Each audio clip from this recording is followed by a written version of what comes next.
5, 4, 3, 2, 1, and aha, here we are. And we are live now.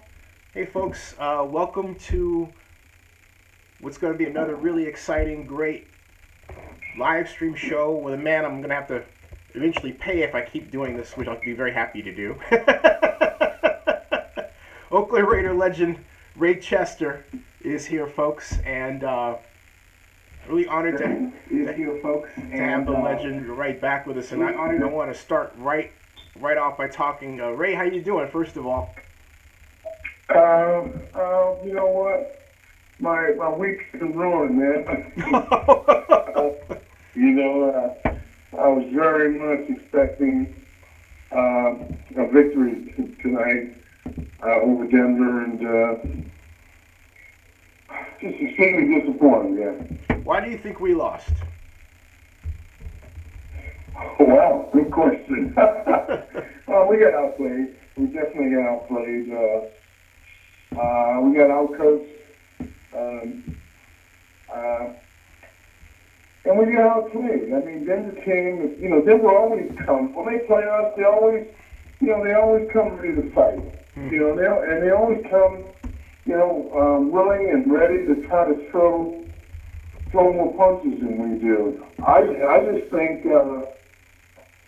if Denver comes out recognizing this is a heavyweight fight, they're going to play the Raiders, and they come prepared to play hardball, man. I mean, they throw, I put it like this. I think in order to win a big league fight, a football game, you got to throw body punches. You got to come out throwing body punches and body blows. You can't just always, try to hit the headshots and the big haymakers and whatever. You just got to get good, solid, hard body shots, to soften up, especially a defense like Denver. And to be absolutely frank with you, our offense is just sick right now, man. I mean, drop balls, sacks, zero running game, poor quarterback play. I don't know what, I can't put my finger on it totally, but I think I know this. I know in order to be a great football team, you've gotta be able to get first downs. You gotta be able to get third down conversions. And if you look at last week, yep, and this week, combined, I think there's out of something like 23 third down attempts, conversion attempts. Mm-hmm. I think we had 2 conversions out of 23 in 2, and then if you combine the 2 weeks, 2 games. And you're just not a good football team if you can't convert third down, and you can't convert third down, Vinny, unless you can run the ball. I don't care how good an arm your quarterback has, or what your receiver core is like. You can't sustain drives without being able to run the ball. You got to be able to pick up second and 2. And in some instances, even 2nd and 4. With a run. Yep. A run, or a draw, or something. And we're just, it's almost like we're not even trying to establish a running game. I mean, yeah, they put Marshawn back there in a lone back set, and they don't do anything. They call the most predictable plays. Yep. Everybody on the defense is teeing off on him, and keying on Marshawn. Our quarterback is no threat to run, so anything, where he the possibility of a play fake or a bootleg or something like that is not there, and so everybody just tees on Marshawn. Mm-hmm. No play fake. And, I don't know what's going on with our offensive play calling. I was looking at the statistics here. Third down efficiency, the Raiders are 2 for 12 for this game, 16%. And fourth down efficiency, they were 0 of 3 for 0%, which means they tried 3 times on fourth down, didn't get it. Total net yards, 254 yards, but average gain per play was 4.8, which is about equal to Denver's, believe it or not. So both teams were, both teams had their issues, although I would say that the Broncos played pretty well, defensively. But your third down. The Broncos also ran the ball. Yeah. I mean, they had pretty good doggone running game. I mean, they didn't hit a whole lot of big passing plays. As a matter of fact, our defense got after him pretty good, even the pass rush. So, for them averaging, 4.7 yards a play? Yep, the 4.8. 4.8. I guarantee the lion's share of that was run. I mean, I guarantee they probably averaged close to 4 yards a carry running the ball. Yeah, C.J. Anderson was 20 carries for 95 yards alone. And their third down efficiency was 31%. They didn't have to go for it on fourth down, which really, applies to what you're saying about the average game per play. They had 143 yards on the ground. Vinny, here we go again. So, you look at that and you say, oh, Denver came in and they manhandled our defense. They didn't. Our defense played fairly well. They really did. I mean, the one big catch the kid made, the one-handed grab for the long touchdown run was that and a couple conversions. But all in all, on defense, we got a few sacks. We pressured the quarterback a lot. Anderson got off a little bit on it, but we held him under 100 yards rushing. And I'm just saying to you, our offense, and as speaking as an offensive player, when I see an offense, and I don't care about being able to hit a big back shoulder play every now and then and whatever, you got to be able to put drives together. Right. And to put drives together, you got to have a game plan that dictates that you use all of your weapons. I mean, we got tight ends. We got running backs that can catch and whatever. Now, granted, I will say this. We had probably 3 drops in the game again. We had Cooper again, and the tight end dropped. A touchdown pass that I think he should have had. So I don't know what's going on there, but we just got to play better offensive football. Starting with Derek Carr. Hey, something to note in this game, lost because, of a loss, is the Raiders had 4 sacks against the Broncos on, defensively, which they lost 24 yards, and they held the Broncos to gross yards passing of 179. So the defense, basically did the job of holding the Broncos in place, for the team, for us to come back and win, but the offense didn't do its share of the coming back and winning, right? Once again, Jimmy, 2 out of 2 for 12? Yeah. In the conversion? And, and then you look at the points given up that the defense gave up. I mean, with them being on the field for that amount of time, and in those situations, absolutely, the defense played well enough to win. Yeah. Oh, yeah. It's played well enough for us to we should win this game. I mean, Khalil Mack and some of the interior linemen are playing better every week. The defensive backs, we got injuries and whatever, and they're piecing it together every week, and and making some decent plays. And when you think about how long they're on the field, I mean, you understand that we don't have a great defense. No. Yeah. And to Matt, you could take a great defense and keep them on the field that as long as our defense has to play, and they'll break down too. And to support what you're saying, our woes, as far as I'm concerned, our woes are in our inability to sustain drives and convert third down plays. And to support what you're saying, right here, rushing, Marshawn Lynch, 9 attempts for 12 yards total. That's 12. His longest gain was a measly 4 yards. Richard, 2 attempts for 7 yards, just 2, longest gain 7. Washington, 1 for 4, longest gain 4. Eloalde, 1 of 2, Patterson, 1 of 2.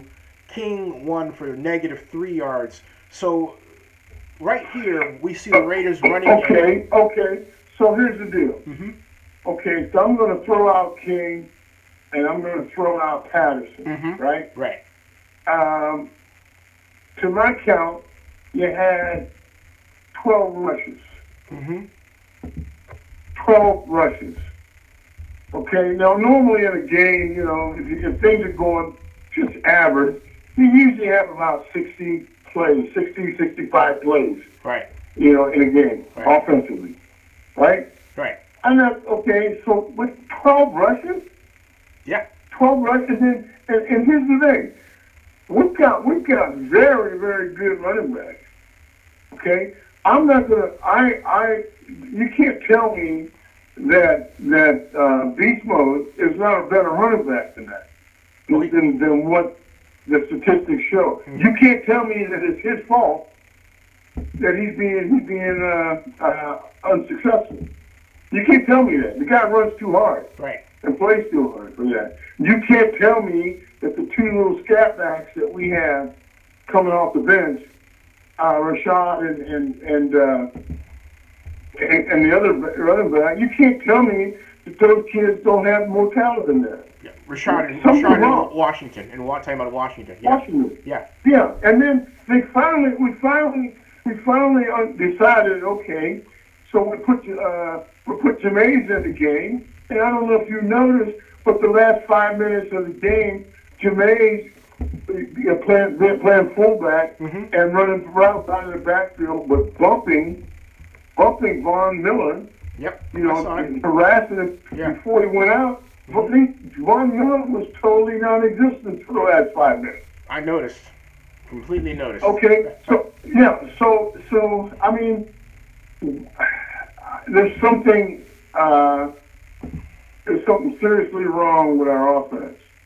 And I'm talking about the schemes, mm-hmm. the play calling, and whatever. And don't get me wrong. Sure. Don't get me wrong. Players have got to play and make plays. Mm-hmm. And when you got drop balls and blown assignments, and sacks and whatever, that certainly will deter your offense. But the other thing I'm going to look at, our quarterback went down, mm-hmm. right? Yep. But before he went down, we had 3rd and 6 and we completed a pass for 2 yards. We had 3rd and 8 and we completed a pass for 4 yards. Mm-hmm. We had 3rd and 4 and we throw a 1 yard pass. What the hell is up with that? I mean, that's ridiculous. Yep. Why would you throw a ball 2 yards? Why would you run a route for 2 yards when you need 4 or 6 for first down? What is that about? I thought we were trying to get away from that. I thought that was the whole point of retaining Tar Downing. Am I missing something? I don't know, and I'm not. I'm asking the question. Sure. We can answer it any way we want to answer. Mm-hmm. But I know one thing. I'm not a coach. I'm probably not an expert anymore. Okay, but I tell you what, I understand the game. I understand what the challenges and the goals are of this game, and I understand that it makes no sense to me to need 4 yards and run a 2 yard route. Yeah. And then what's worse is to complete a 2 yard route when you need 4 yards, or when you need 6 yards and you completed 4 yards. Or to go empty backfield when you got Von Miller there and you got nobody chipping him and nobody to protect the quarterback. So I don't understand what our scheme is. I know one thing.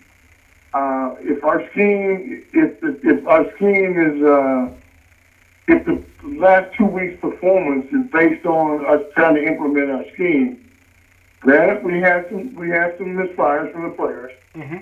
but if that's the scheme, then we need to throw the scheme out and rethink the whole thing. Hey Ray, I gotta ask you, how much of it is the loss due to the fact that our former offensive coordinator, Bill Musgrave, is now on the Broncos staff helping the new Broncos head coach. I mean, is there any real advantage there? I mean, I think no, none of it. Really? Nothing. No, not at all. Not at all. You know, you got in the end you have to execute, right? And here's the deal. That's what I'm talking about when I say when you execute a play, right? You have 3rd and 4 or 3rd and 6, and you execute a play. You complete a pass on 3rd and 4, and you complete a pass, and it's down 4th and 2. That's crazy. Yeah. and it happens over and over and over again. 3rd and 6, you complete a pass for 4. You know, that's just, I'm sorry. That just does not make good offensive sense. And, you know, and if you know, the evidence of it is in our ability to convert 3rd down. You know, and to me, again, in order to be a great football team, you have to be able to sustain drives. In order to sustain drives, you have to be able to consistently pick up 3rd and 4, 3rd and 5, 3rd and 1, and occasionally 3rd and 12 or 3rd and 14. You have to have the offense, you know, that's capable of doing that. And the versatility in your quarterback and your battery, the battery being the backs and the receivers, you know, you've got to have the ability to pick that up.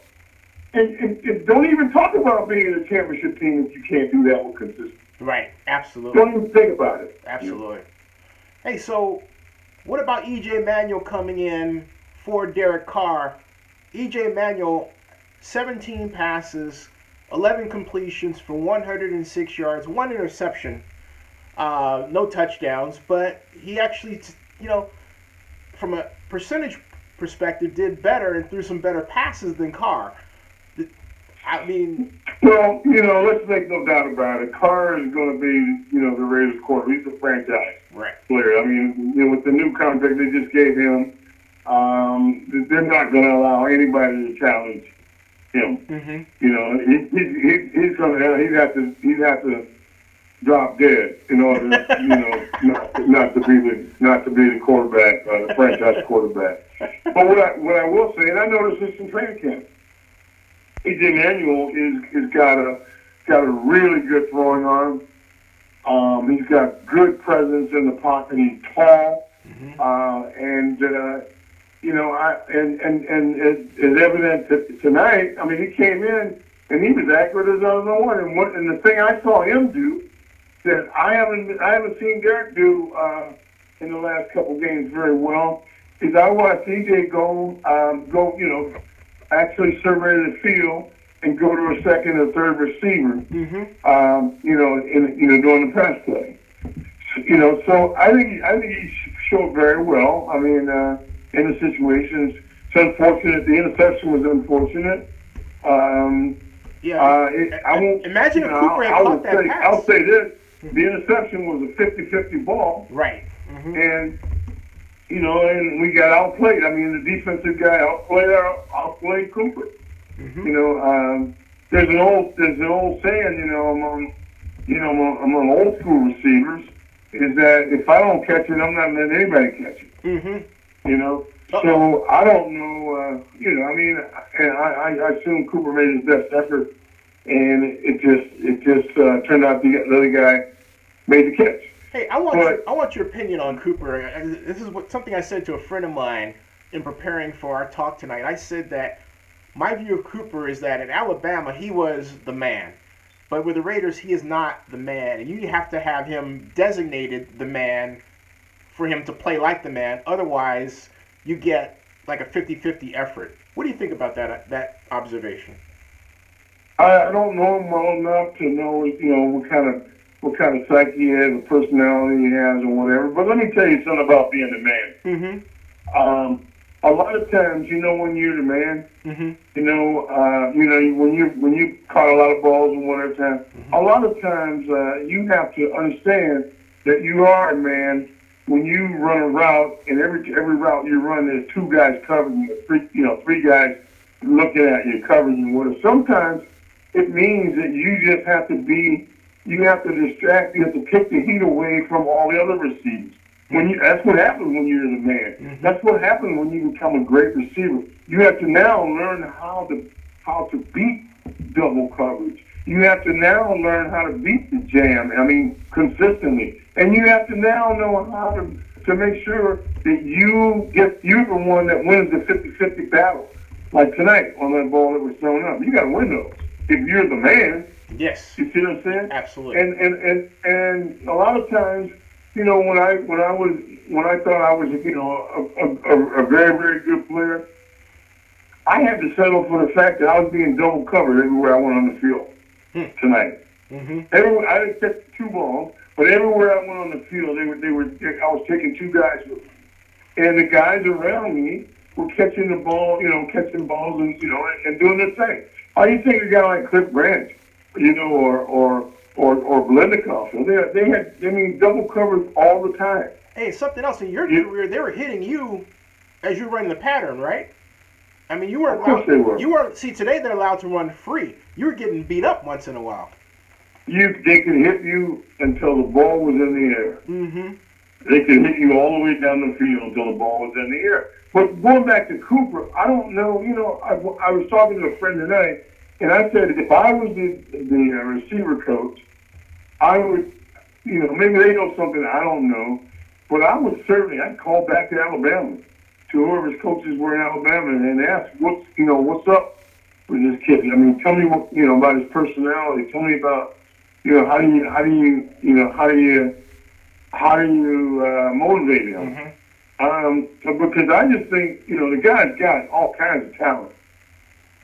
A lot of times you can get in a slump. You just get in a rut sometimes, and if you don't watch it, if you don't know how to come out of it, then it can really take a psychological toll on you, where you really begin to doubt yourself. Playing tight end, I had a formula for getting out of those kind of ruts. And if I was having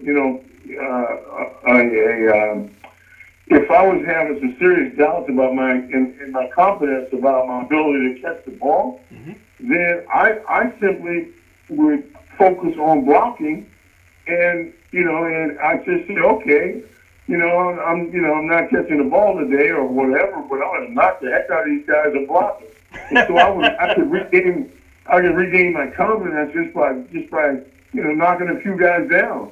I think it is a constant struggle, and for pro athletes to maintain the kind of psyche and confidence that they need to make to be consistent in their performance. So I don't know. Like I said, I don't know Cooper that well, mm-hmm. but I know everybody gets in slumps and that kind of thing like that, and they have to figure it out because he's got to make those plays. But here's something else I'll say. Mm-hmm. I'll say this: there's a solution when a guy's in a slump, or when a guy's not making plays or for whatever reason. Mm-hmm. You know what that solution is? What is it? Sit him on the bench and put somebody else in. That sounds like Dennis Green's. The bottom line is, coaches now seem like they don't want to hurt a guy's feelings, mm-hmm. or something. But if you're not playing well, go sit down and watch, and then try to figure out what's going on with you. Maybe get your head back together, mm-hmm. and come back and take your job back. That reminds me. Remember Mike Singletary? But as a coaching staff, one of the things that always motivated, I think, players in my era, mm-hmm. was the fact that you knew there was always 2 or 3 young guys just breathing down your neck, wanting to play, waiting for you to make it. In my case, there was Derek Ramsey and Todd Christensen, yep. and whatever, they were breathing right down my neck. So, and I think that's great for the team. It's good for the team. Mm-hmm. Yeah, that kind of competition. So I don't know. Like I said, I don't know Cooper, Amari. I think he's got a world of talent. I think there's something going on with him psychologically right now because his concentration is obviously not there. And I think they need to find out what it is so they can address it and maybe fix it. And if they can't, they need to sit him down. Somebody else. One of our viewers, Karen Christensen, has this question. She asked, didn't Raiders wear the plaster cast on their fists when Ray Chester played? Is she thinking about Gene Upshaw and the cast that he wore, or Phil Villapiano? Is that... Well, players wore, they wore, various types of, devices to protect, injuries that they had to their hands or their forearms or whatever, that kind of thing. Sure. But mostly, the rules were that you still had to cover anything like that you had with rubber and then tape. So, no one had a hard cast exposed. And if you had a cast on, you still had to wrap it in foam rubber and tape. Hey, I got to ask you a question, speaking of which, because I came from the era you played in, which was my favorite era of football, with the exception of the passing game, but that's another story. But to cut to the chase, isn't it better just to have the quarterback call the plays than the offensive coordinator? I mean, I think it is. I think you can give a quarterback, a heavy game plan and let him call the plays. And, if you want to suggest something, you put something in there, right? Say, hey, under this tendency, this might work. But let him get control of the game. What do you think about that? Well, I mean, that's the era I played in. I don't think any coach can on a total game basis for the whole game. I don't think there's an offensive coordinator alive that can call a better game than Ken Stabler, or call a better game than George Bland, or call a better game than John Knight, or call a better game than John Brody. I don't think there's a quarterback alive, an offensive coordinator alive, who can have that kind of sensitivity, you see, and that kind of awareness in real time on the field. Yeah. Now, what coaches did in our era was coaches assumed the responsibility for calling plays in critical situations. Goal line, 4th and 1, 3rd and 1, 3rd and 2 on the goal line. That's when a coach stepped up and said, you know what, I'm going to call a play. I'm going to send a play in. I'm going to take the responsibility for going for it. For running the ball on 3rd and 2, or running a play back on 3rd and 2, whatever. So they did that, and I thought that, that's the place of a coach, to do that. But as far as, just the whole thing, scheming and this and that, whatever, the bottom line is this. The bottom line is execution. Players executing is what wins games. And you can have 1,000 plays in your playbook, gimmicks and tricks and this and that and whatever, or you can have 25 plays in your playbook. And if you execute those 25 plays time and time again, nobody's going to beat you. Hey, I'm curious. No one's going to beat you. Can you give my viewers an idea of what it was like in the huddle then? This is what I mean, because my impression is a lot of people don't understand what it was like to be in the huddle with a quarterback that called the plays. Was it like a committee where you'd say, I was open on this? How did you guys come to determine what play was going to be called then versus now? Because now, here's the thing, and here's the problem I have with the way they do the game today. The game today is you got all these packages coming in and constant substitution, constant changes, constant formation changes, constant motion, this and that and whatever. And in my era, you played against, you know who you're going to play against. You played. So what you did is you had a plan. You formulated a game plan. And see, every player, every receiver, even offensive lineman or whatever, had to figure out during the course of the game what techniques they were going to use, what worked and what didn't work, in order to defeat the guys that they were playing against. Ah. You know, and so when we would run routes, and we ran dummy routes, play fakes and whatever, and we would set guys up. So I would run a route. You know, I'd run a route 3 or 4 or 5 times. You know, down, break out, down, break out, down, break out, down, break out. And I'd come back to the huddle, and I would say, Kenny, Kenny, I got him set up for the post, man. I'll kill him when you need it. He said, okay, I got it in my head. And everybody was doing that. Wow. Yeah. Because I'd run 10 yards down, head fake, break out. 10 yards down, head fake, break out. 10 yards down, head fake, break out. The ball not coming to me, it's going somewhere else. Now, I got this guy playing me, you know, that I'm gonna, you know, if I run 10 yards down the field and do a little head bob, he's gonna jump to the outside. And guess what? I'm running the post. And guess what I'm running the post? When it's critical, when we absolutely need, you know, to convert 3rd and 18. Yeah. And that's how it works. And here's the other part. The other part is the quarterback is watching. He's watching the matchups between the offensive tackle and the defensive end. You know, the guards and the centers, you know, playing the tackles, the tight end. He's watching all the stuff that's happening.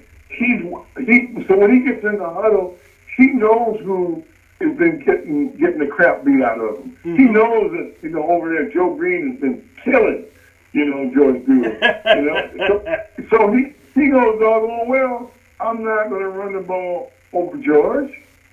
You know, I'm going to run the ball. I'm going to run the ball on that side, over Gene and Art, or whatever. Well, hold on. I got to ask you a question. Are you telling me that Joe Green was that good? I'm telling you that everybody. I'm telling you this, that everybody had their turn to get in the barrel. There's no player that I know that at some point during some game somewhere wasn't getting his luck handed to him by another player. And what I'm saying is you win a victory on a football field is a cumulative thing. Okay? And it's not who's the slickest and who's the coolest or whatever. It's not who hits the hardest, it's who hits the hardest the longest. And what I'm saying is this: the quarterback was like a computer. You know, and everything he saw, he was putting into his brain. So he says, "Oh man, Raymond." He said, "Oh man, you know what? I threw the ball to Freddie that time, but Raymond was running wide open.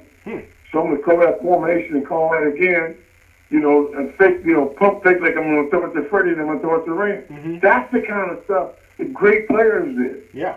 Okay. So here's I have a saying, Vinny. I say this. I say if a quarterback is a starting quarterback for 3 years, 2 or 3 years, and he got the same offensive coordinator for 2 or 3 years, and they played, you know, all the games, 2 or 3 years worth of games, plays and situations, this and that, and the starter. If that quarterback doesn't know within a 2% chance of a 2% chance of failure, if that quarterback doesn't know 98% with 98% accuracy exactly what that damn coordinator or that head coach would call in this situation or that situation on the field, or this yard is this on the field, or with these guys in or whatever like that, there's somebody not doing their job. There's no way in the hell, if I had an offensive coordinator who was my offensive coordinator for 5, 6, 7 years, and I've been through all those situations with him and whatever, you mean to tell me I don't know? We're not on the same page as to what he would call, 3rd and 2 on the goal line. So think about that. Yeah. No, you're absolutely right. I mean, if that quarterback doesn't know you got game plan. Mm-hmm. You run practice all week. Now, if I don't know what the hell that guy would call in that situation, then somebody's not doing their job. Why did we get away from that? I mean, your view. Why did we get away from the quarterback really knowing the game and sticking in automatons? Just robots. I don't mean to. They're not robots. I mean, some quarterbacks have the ability to call an audible or whatever. But a lot of times what you see, man, it's just like you saw tonight. I mean, goddamn. We have, I'm sorry, but we have, that's all right. We have EJ Manuel come in the game, right? Yep. And then we have him shuffling plays in. So Manuel calls a timeout, one because, time was running out. So that's one timeout wasted. Then the next two times that we called timeout were because they sent plays in and packages in and couldn't get it set up, man. And so it was, to me, that's totally on the offensive coordinator. Yeah. You send plays in and formations that are so complicated for a backup quarterback, and it's not the quarterback's fault. It's all the players going in trying to get in the right position, this and that, whatever. It's crazy. And that's why I asked, because I remember I asked Derek Carr, not last year, but the year before, about a particular play that Musgrave had installed, and his response is on Zenny62 on video. He says, I don't know, I just do what they tell me to do. And I was shocked by that because, correct me if I'm wrong, but what I took from that conversation was that he didn't have a true feel for why a play was being called then, let alone what the play was supposed to do, right? He was just doing his role. Whereas Stabler, in your era, the quarterbacks knew why they would ask you to stand. Let's say, maybe they'd say, hey, Ray, move out 3 yards beyond the tackle, right? Maybe they want to give you a little more release room. Maybe they want to, give you some space in terms of running a particular pattern, right? I mean, this era is disappointing to me from the perspective of the quarterback not seeming to, my opinion, not seeming to really understand what he's asked to do and why. Am I wrong? I mean, I just feel like... No. Okay. No, you're not wrong. And I'm sad to say that you're very, very close to the way it's working. The way it's working nowadays. You're very, very close, Benny. And with a few exceptions within the league, a lot of guys have the liberty to call audibles and get out of stuff, get out of plays, and that kind of thing like that and whatever. But in the case of a guy like Emmanuel, Emmanuel becomes in the game. I mean, you're so intimidated, by offensive coordinators that you may see something. You may see something that where you know that you're seeing something that's going to prohibit that play from working. And they'll tell you, you can call audible, but a lot of guys, are shocked, especially guys just coming in the game. What am I going to do? I'm going to call an audible and call off the offensive coordinator's play? No, I'm not going to. I'm just going to go ahead and run this dumb play. And I'm seeing it. I'm seeing that it's not going to work. And let me tell you something. You can be in the booth. You can be in a helicopter. You can be on the sideline or whatever. You can't see what a quarterback can see. No, you can't. You're absolutely right. You can't feel what a quarterback can feel. And you can't read your own team. You can't look them in the eyes and know who's full of piss and vinegar or know who's ready to quit. You can't do that on the sideline. That's why quarterbacks, are so, with the position of quarterback is so legendary. When you had guys, like Sonny Jurgensen, and those guys. When you had guys like LaMonica and Blandon and whatever, that's, in my opinion, Billy Kilmer.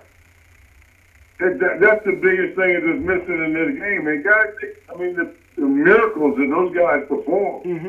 Just from their own logic and their own experience and their own feel for the game. I really think scheming and game planning and all that is overrated.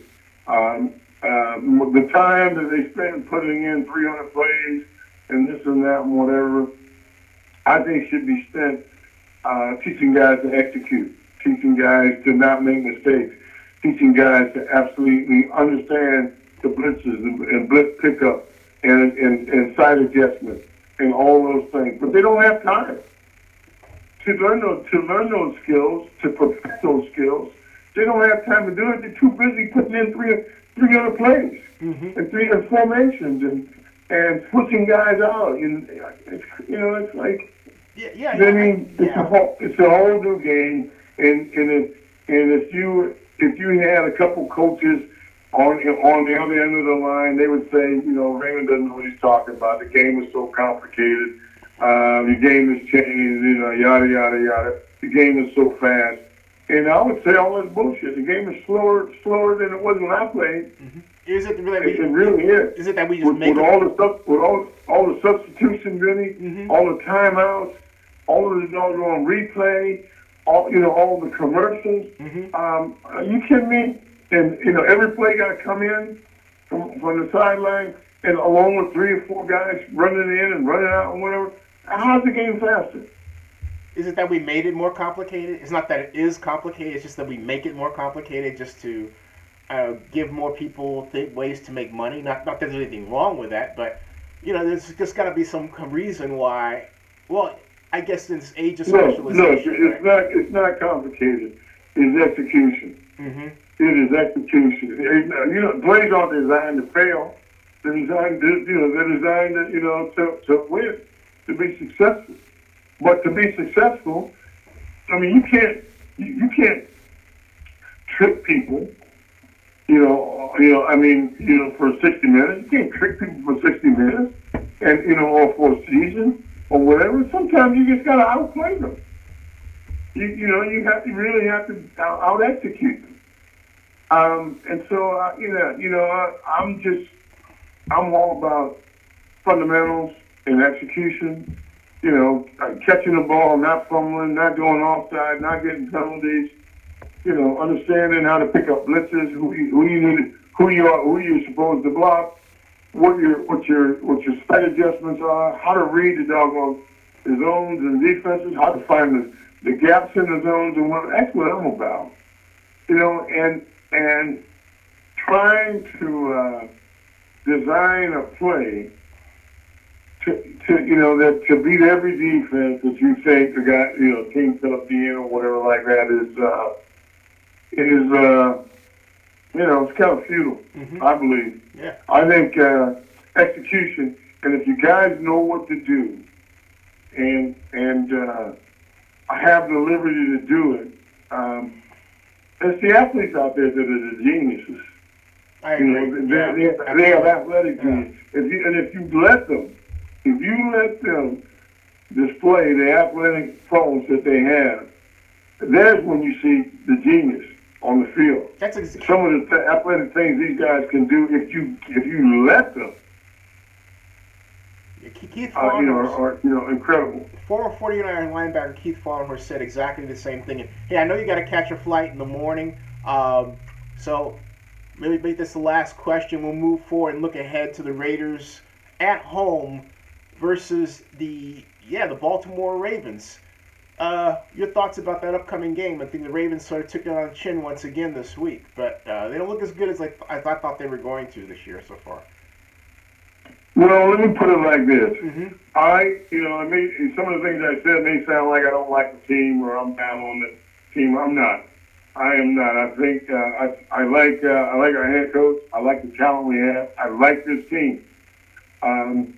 I just think that we are absolutely underachieving, and on offense. I think defensively, we're trying to find ourselves. Trying to find the right talent, and the right application of that talent. But to me, we have enough offensive weapons to where we should be picking up the slack for our defense. We should be controlling the ball. Amen. Amen. To a point where minimize what the pressure that's on our defense. It's what we should be doing. Yep. There's no excuse why we shouldn't, except we just aren't using. We're just not using the talent. We're just not. And I mean, That's what I mean. I mean that we're not using the offensive talent we have. And, you know, so with respect to next week, you know, Baltimore's always been known for having a pretty aggressive and strong defense. And whatever, I'd set a goal. You know, if it was me, I would say come hell or high water, you know, no way we're not going to rush for 150 yards next week. You know, and then, you know we can throw the ball. We know we can throw the ball. And you know what? I tell you what, you want to really be able to throw the ball, rush for 120 yards, 150 yards. Hey, then you're really going to be able to throw the ball. And then the next week you're going to be able to throw the ball because they're going to be having 7, 8 guys in the box. You know, so all your play fakes, all that stuff will work. But the way we're going at it, trying to pass our way, you know, to being a great team, it ain't going to happen. Hey, not in this league. Quick question before you go and get on the plane. Hey, who was the best defensive end in the NFL when you played? Oh my gosh! I mean, there was a bunch of guys, man. You know, well, you know, I caught this. You know, I mean, I played as a young player against guys like Deacon Jones, Claude Humphreys, Carl Eller. You know, and those were pure defensive ends, man. They weren't hybrids like these guys are coming off the edge. You know, kind of linebacker, pass rusher, and whatever. Which is some pretty good guys, but you know, take a guy like Von Miller or even Khalil Mack, man. I mean, if Khalil Mack lined up on the, you know, as right linebacker or right defensive end, then I can tell you, 8 out of 10 times I would be on the left side. I'd be the left side, tight left. You know what? And 8 out of 10 times, I'd be helping to double team Khalil Mack or cut him or bump him or whatever. He was not going to get 3 runs on our tackle. You know, and thus at our quarterback, it wasn't going to happen. It was not going to happen. But we had a lot of guys. You know, a lot of great defensive ends that were pass rushers and whatever. And like you said, the Joe Greens, the Dwight White, L.C. Greenwood, all the legendary players. Remember Harvey Martin? The late Harvey Martin. The late Harvey Martin from the Dallas Cowboys. Yeah. Too Tall Jones, Harvey Martin. You know, all the guys. You know, they were there. You know, so and they were there to be reckoned with, man. Again, you know, let me say this to you, Vinny. Sure. You know, the last time I checked, in the 60s, they had 11 guys playing football. 11 guys. The dimensions of the field are the same. The number of players are the same, right? And you know, so they're 60s. So 70s, 80s, 90s, 2000s, 2010s, 2010. Now, going into the 21st century, the game of football, the dimensions, the number of players, and that kind of thing, even the strategies, it hasn't changed. They can tell you all they want about zone blitzes and this formation and motion and trips and and bubble screens, this and that, and whatever. But I liken it, the game of football, to the game of chess. And the game of chess is 1,000 years old. Yeah. Right? Yep, that's right. So let me ask you a question. So if you took a chess master from 500 years ago, if you took the top chess players in the world 500 years ago, the masters of chess 500 years ago, and you put them in an arena today, and had them play against the best chess players that are playing today, could a chess master who played 500 years ago compete with a chess master who played today? Oh yeah. The answer to the question is absolutely. Yeah. Why? Because the chess setup, the board, the pieces, they have not changed. Right. What the capabilities of the different pieces can do, it hasn't changed. And they can talk all they want about football changes. Yeah, there's some rule changes and stuff like that. In my mind, make the game tougher on some and easier on others. But with respect to understanding that game and understanding how to win and how to manipulate your players so that you can win, it hasn't changed.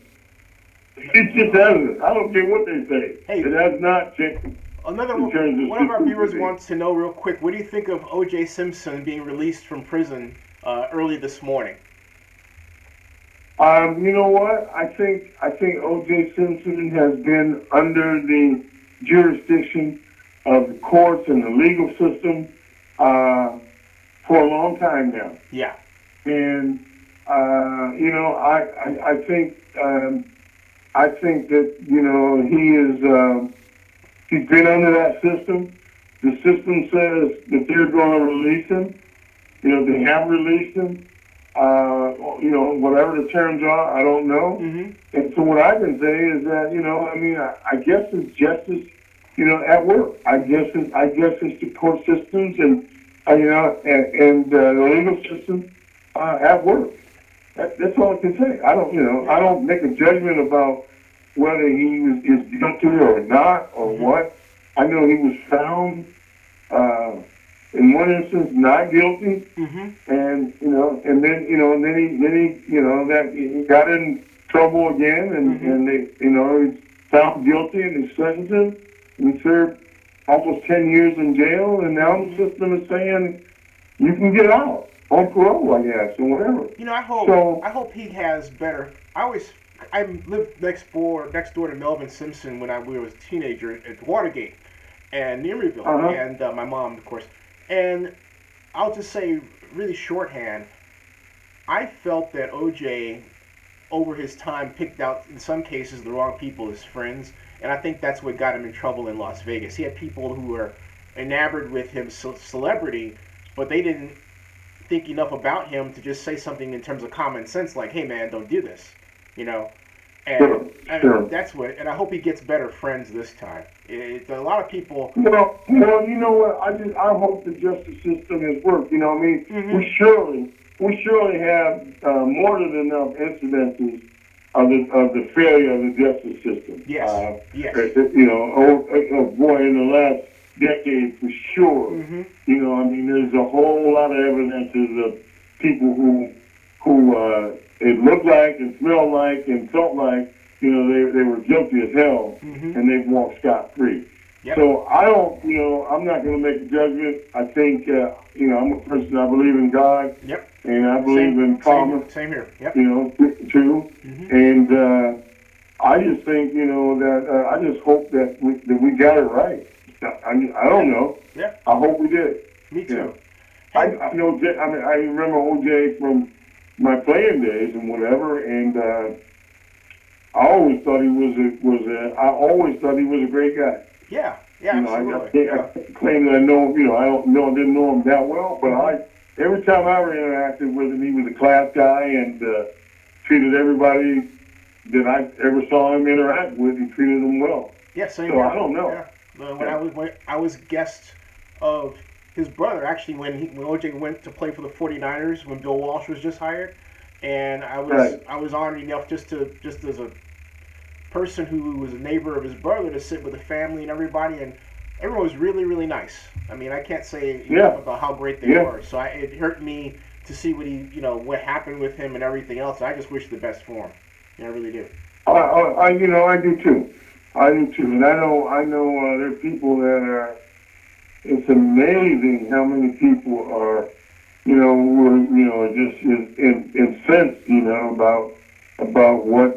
It's funny because they're incensed about O.J. And they have been for decades now, and they don't want to talk about some of the things that are happening right in front of our eyes. Right. We've seen guys in my murder right before our eyes. Literally, man. We actually witnessed you know, Rodney King. Yeah, getting pummeled. I mean, pummeled, man. Yeah. And they told us, don't believe your lying eyes. Mm-hmm. Yeah, that's right. That's right. Until it was. So and so I don't, I don't know if it's a class thing or a racial thing or whatever. All I know is this: I know that the legal system is taking its course, and with respect to OJ, and I hope that he's got himself together, so he won't be of any problem to himself or society henceforth and forever. I hope, so Amen. That's what I have to say. Hey, I know you got to catch a flight, and it's getting late, so I'm gonna let you go. And thank you. It's been a pleasure. You got it. And go Raiders. Man. Go Raiders. Definitely. Go Raiders. Definitely. We'll have you back soon, man. I'm not giving up on them. No, not. I just think we got to do a way better job. We got too much talent to play like we played the last 2 weeks. Yep, definitely. Have a great flight, Ray. All right, thank you. All right, man. See ya. Okay, see ya. Okay. Yeah.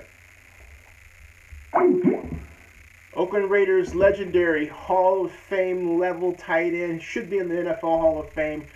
Should have been there, a while ago. Ray Chester, always great to have him. Always great to have him here. And those of you who just joined us, Zenny 62 Live had Ray Chester on for the past hour. And, Ray Chester is someone that I have known for quite a while. And my mom and late stepdad were neighbors of his a long time ago in Oakland Hills. And he still remembers that, Chester Yerger. And Ray Chester, always a class act, always stops to give me the time of his experience and knowledge regarding the NFL, and he always has something to say that makes you think. And so I can't say enough about how much Ray Chester is bringing to the program by being on here, and I'm actually in the throes of the initial stage of planning an event around Ray. What I want to do is I want to take this live stream and bring it into a venue like we do at the Plank, right? But I want to have a live audience and then have a person like, Ray as a guest and a couple of other people for about an hour in Oakland and just sit down and do a sort of after game talk, right? You know what I mean? I think that would be really a fun something. So I'm, like I said, the initial stages of this idea. Ray doesn't even know about what I'm thinking about unless he happens to see this portion of the live stream, which he will at some point.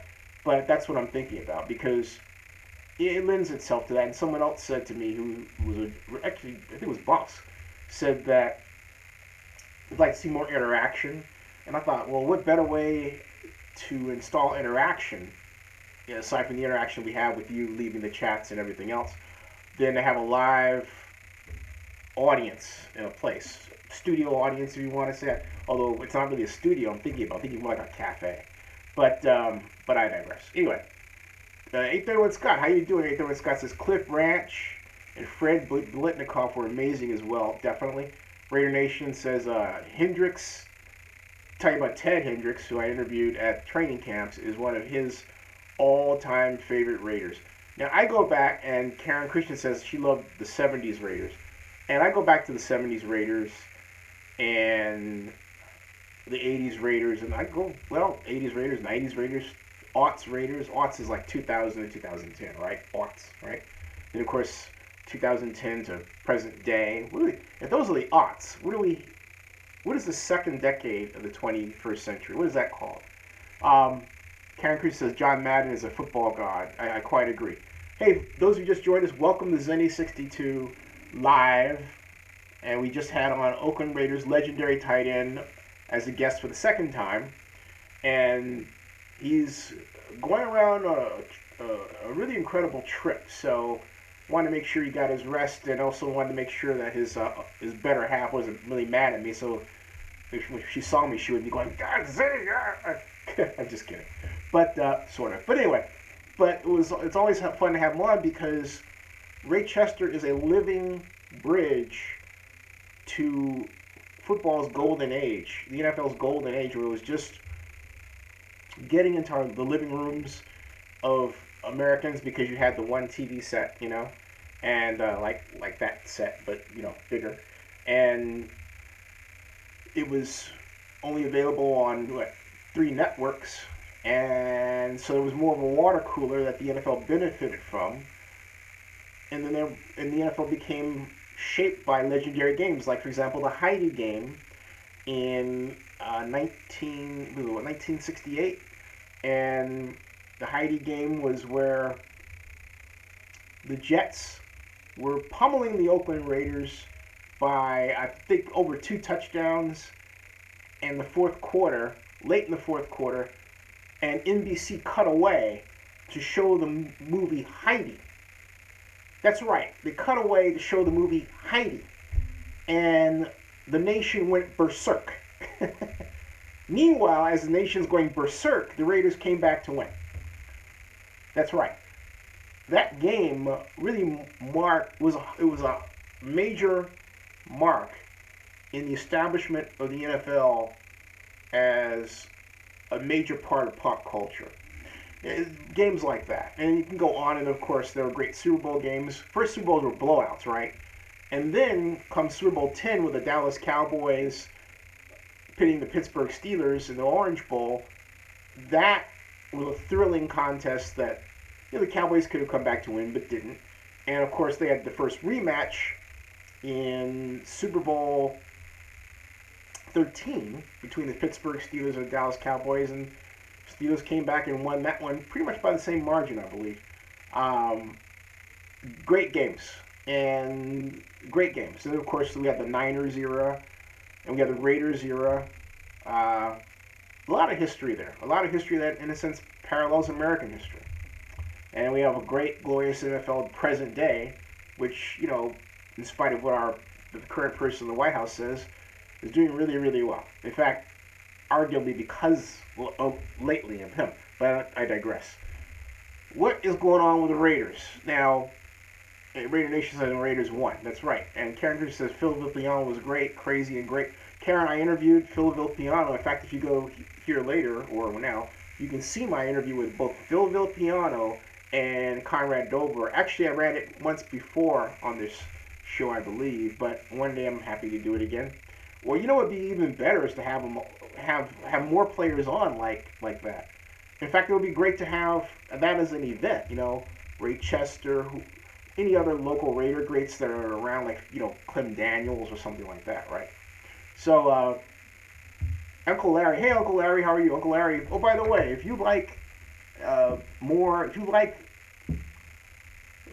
efforts like this one with Ray Chester as a guest on, and you want to definitely help keep it going, please, by all means, invest. Yes, that's right, invest. It's double shares night once again. Invest in Zenny62 right there, boom, and hey, keep it going. Now, Richard Lucero says, I know. Wait a minute. I'm gonna have to check that Phil interview out. Yeah, I'll pull up. You know what? I'll play the Phil Villapiano interview right now. In fact, I think it's only fitting to do that. I've done it before, but I'll get it right now so you can watch it. In light of our having Ray Chester on, okay? So bear with me. Let me get that interview right now. Phil Villapiano and Conrad Dobler. All right, you're gonna love it. You're gonna absolutely love it. Okay. Hold on a second. Phil Villapiano, Zenny62, and yep, there it is. And I found it.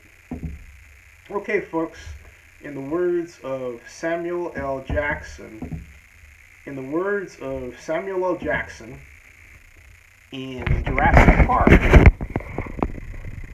as he would say, hold on to your butts. And here we go. All right. Here is my interview with Conrad Dobler, Phil Villapiano in Reno, Nevada. Conrad Dobler of the then St. Louis and now Arizona Cardinals is one of the best offensive linemen in NFL history. Phil Villapiano is a popular Oakland Raiders linebacker and one of the best in NFL history as well. Together, they do autograph sessions around the country, this one for Super Bowl 43 at a party in Reno. We talked about how the NFL treats retired players. Hey, ladies and gentlemen, two legends. First of all, Conrad Dobler. Yeah, and I had just left Tampa, Florida for the Super Bowl 43, and I was with Mike Ditka, and we did a thing on Showtime about the Gridiron Greats, and we have an online auction going on right now called, you can always go to the online auction, gridirongreats.org. It's gridirongreats.org. We have a lot of great things to auction off, but you can also get on there and make a donation. Make a donation, we'll get you a t-shirt, a shirt, a lot of different things we got. You're helping out a lot of great players. We've done a lot throughout the communities and stuff, and since the NFL and the Players Association, they don't do their part, we're asking the fans, and we know that it's difficult times and stuff, give us a little helping hand while we're beating their butts in court. Phil Villapiano, great Oakland Raider linebacker. Also, what do you think about the matter of how the NFL should take better care of retired players, really? Yeah. Right, I'm very happy to tell you that 3 weeks ago I just got a brand new knee. Congratulations. Conrad's got 4 of them. My knee is doing pretty good. But I did not know this. No, the NFL did not pay for it. But at least there was a number I could call in New York City, and they're going to try and help me out with, like, something. So there is a little bit of money there, and I mean, it's crazy. I have paid, I have to go back in for my 7th knee replacement. Seventh? And 7th. And nobody should be able to do that. And I have paid more in insurance cost in the 25 years since the co-payments and what I've owed to hospitals than I was paid by the NFL in 10 years. You know, the other thing that bothers me too, and it came out kind of in court, is that your likeness is used on computer games. Do you guys see any of that money at all? Yeah, we didn't get any of it. In fact, to tell you the truth, Players Incorporated, the union, takes 69% of the income as a commission. Now, if you had an agent, and I had an agent that took 69% of my income, would he be an agent? No, Hell no. No. Gene Upshaw made the statement that I could have the best dog food in the world, but if I can't sell it, what good is it? Well, I'm a salesman. Phil's a salesman. And if we had the best product in the world and the guy couldn't sell it, I guess I'd have to find a new salesman, wouldn't I? I would think so. Yeah, that whole thing was just totally mishandled. Gene Upshaw, old friend, old teammate of mine. I can't believe what's happened. My son used to say, "Dad, I'm you. I'm you." I used to make me happy. He was me on the video games. Did I get a penny? No. But we paid $50, $75 for the game. So anyway, I think it's, everything's. I was on the lawsuit. I just want to say, I helped the lawsuit. Thanks to you and Mike Ditka, things are starting to happen. Well, on the lawsuit, we hit him for $28 million, and we should have hit him for a lot more. And the nice thing about it, maybe Gene Upshaw's there. Maybe he's with Kenneth Lay from Enron someplace hiding out. Hey guys, thanks for your time. I appreciate it. Hey, folks, there you are. That continues to be a special interview. You might want to wonder how that happened. I quite literally ran into them. That's right. I was in Reno, and I was going this way, and they were going that way. And I said, "Hey, wait a minute, Phil Villapiano," and he goes, "And the Conrad Dobler." It was just like that. Okay, and they were having a good time and willing to talk. And what you heard was what I got. I played everything without editing. I was never asked to take anything out. That was that. And as Raider Nation says, great interview. Thank you so much. Hey, John Marks, nice to have you here. Hey, everyone who's just joined us, you missed another fun interview with Ray Chester by phone. I'm in Georgia. He's in Oakland. And it was just a lot of fun to have him on again for the second time in 3 weeks, I believe it is. Yeah, Raider Nation says these are the guys that deserve millions, not the spoiled brats. I think both do, and the reason why I say that is because I know it's if you will excuse the pun, sport for some people to make fun of people like Cam Newton because he has style and that sort of thing. I don't.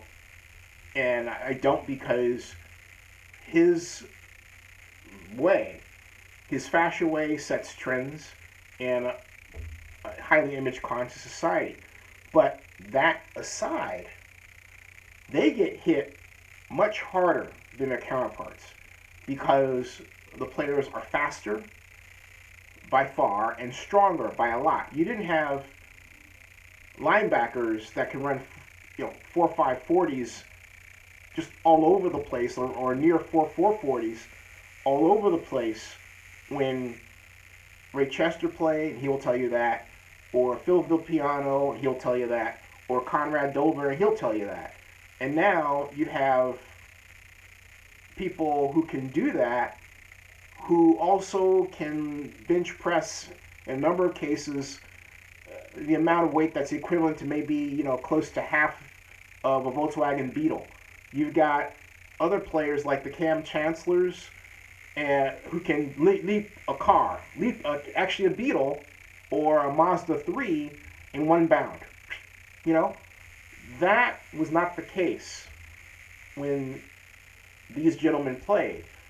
So what has to happen, and what has to happen is a better fund to take care of them because, and I've said this before and I'll say it again, CTE is far more likely to set in faster because you've got players that are simply faster and stronger. And look what happened with Aaron Hernandez, the former tight end with the New England Patriots, whose life came to a very sad, very tragic end very recently. Shouldn't have had to go through that, but he did. All right, but I digress. So, and Karen Christian says they dedicated their bodies for our amusement. Wow, makes me kind of speechless. Yeah, they really did. Karen, that's unquestionably one of the most astute observations I have ever heard anybody make. They dedicated their bodies for our amusement. I think that's humbling,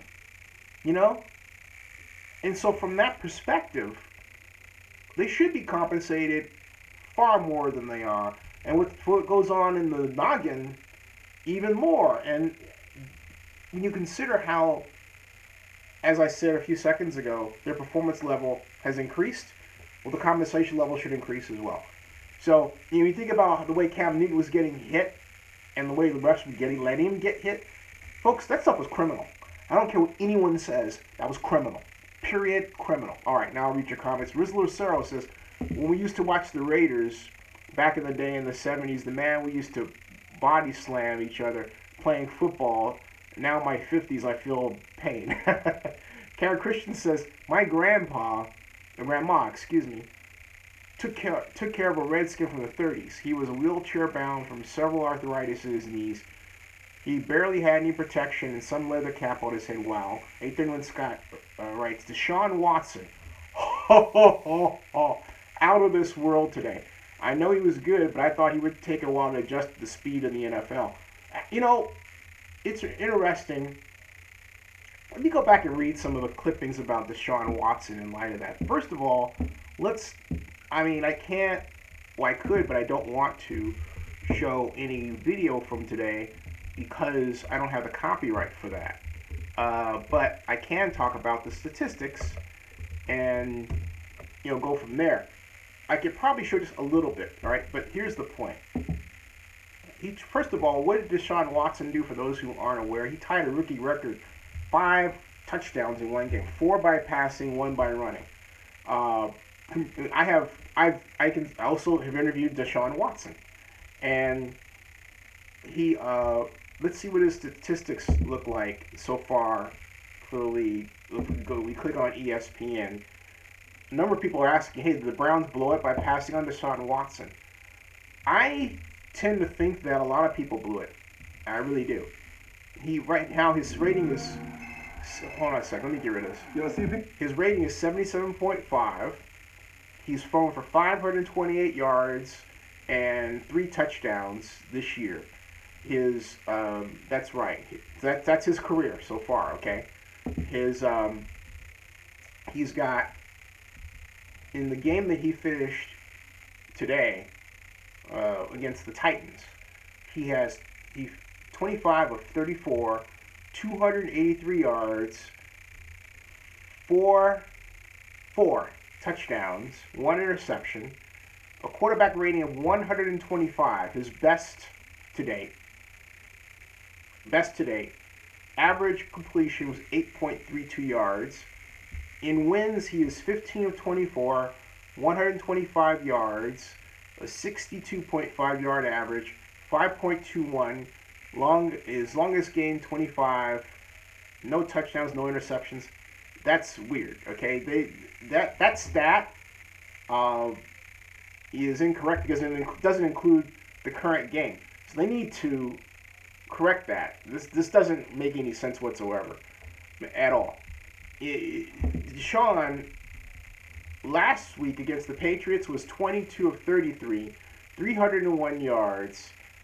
His completion percentage was 66.7, 9.12 yards per pass. Longest game was 35 yards, 2 touchdowns, 2 interceptions.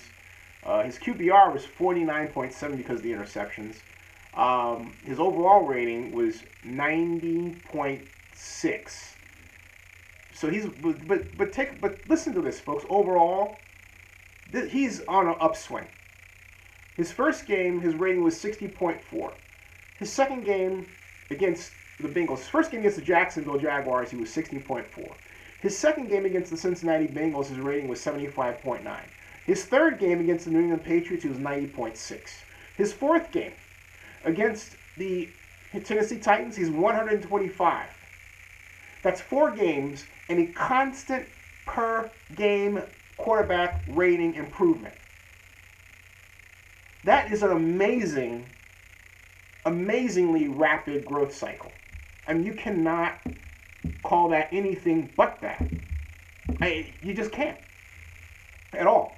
And everybody says happy birthday to my mom. Thank you very much. It's been a great day with my mom, and yeah, mom made an amazing cake, amazing dinner.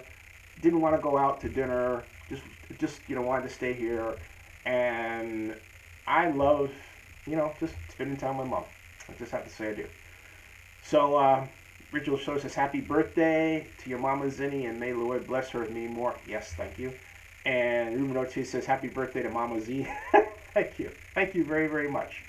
831 Scott says if the world would let if they would let Watson pass the ball at the end of the Patriots game, they would have won it. Amen. Yeah, they rushed 3 times and kicked a field goal. Yeah, I couldn't even figure out what that was about. I felt that was Bill O'Brien's fault, because the timeout could be told on the sidelines. You don't wait for the quarterback to do it, because the quarterback's got to run from where he was to the new line of scrimmage, and you're asking him to do all that. Just call the timeout, let him do it, okay?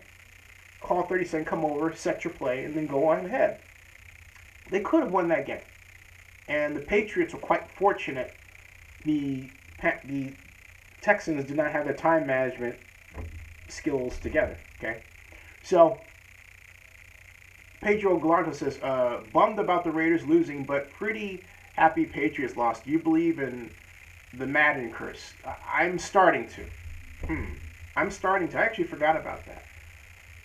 Because is the Madden curse also like the USC curse? Because that USC quarterback, was on the cover of ESPN, the magazine, and they lost to Washington State. Just saying, all right? Now, Raider Fleas, how you doing? Says, I'm going to say it now. Raiders should have kept Musgrave in the whole offense of lost. The offense without Musgrave, the problem to me is that they're trying. Okay, here's what I think the difference is between Downing and Musgrave at this part of the season. Musgrave was more willing to experiment, but at times it looked like the Raiders were running a collection of plays as opposed to a system. Under Downing, the organization seems like it has more of an offensive system in terms of having a running play that relates to a passing play that relates to a package, okay? But the problem overall is how these plays are designed in terms of some of them taking, well, not just too long, but also having some real fundamental issues in terms of design.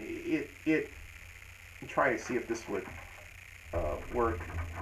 I'll get a big marker and show you another time. I'll just say that the problem is on the rollouts. I'm glad they were doing more of the moving the pocket. That was great, but it wasn't smart. In other words, if you're going to roll your quarterback out, make sure the quarterback has someone to throw to, like right now, when they get to the end of the roll. Instead, Carr he was asked to look further downfield, and the downfield target wasn't open. Meanwhile, the person he should have thrown short to, it was too late, and then by that time, the defender would close in. And rather than just rolling out and throwing as you run, like that. Or you roll to a point, stop, and throw. Timing. It's just not designed in. Not that it couldn't be, it can be. I just did it. But the Raiders haven't done it. So it's the fundamental lack of timing built into the design of the plays, that precision timing, that really concerns me. And you have to be precise today because the game is so fast. And let's see here. John Marks is chiming in. Karen Christensen says, how about the booing the Chargers gave the players today as they were taking the field? Not good. That is not their home. And that is going to negatively feed on their ability to do better, and they're not going to. It's going to be a long season for the Chargers unless they fundamentally change how they run their offense. John Marks says more Eagle fans at Chargers game. And John Marks says LA is only for the Rams, who just happened to be at 3-1, having beaten the Dallas Cowboys. Wow. And proving that preseason win was no fluke. Remember that? Richard Lucero says, not only that, Karen, they're also covering up seats, upper decks. Wow. In that small stadium, that stadium is so freaking small. Wow. John Marks says, can't sell out a soccer game. Let me pull up the visuals from that game. LA Chargers, LA Chargers.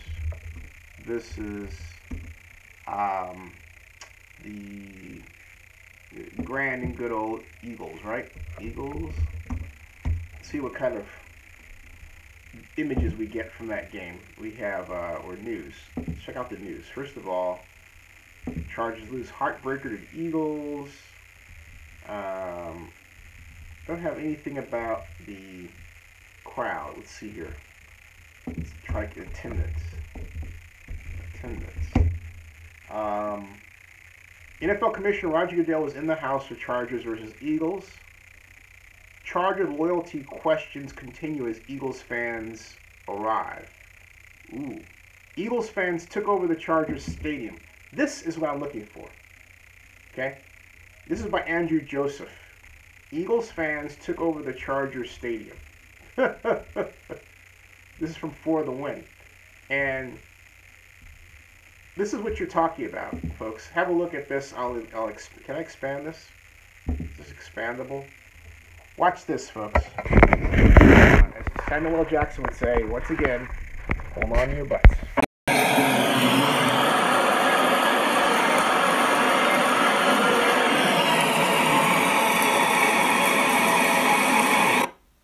Do that again. This is for the Eagles fans.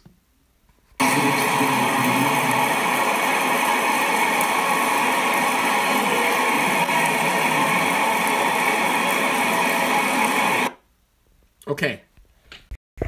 That's for the Eagles fans. No, this is at the Charger Stadium. That's the Charger Stadium, right? The Eagles were just introduced. Let's do that again.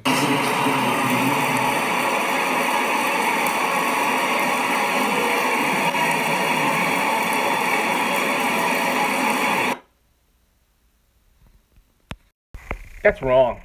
That's just wrong. Let's look further at the at the stands here. You have smattering people up top there. That's wrong.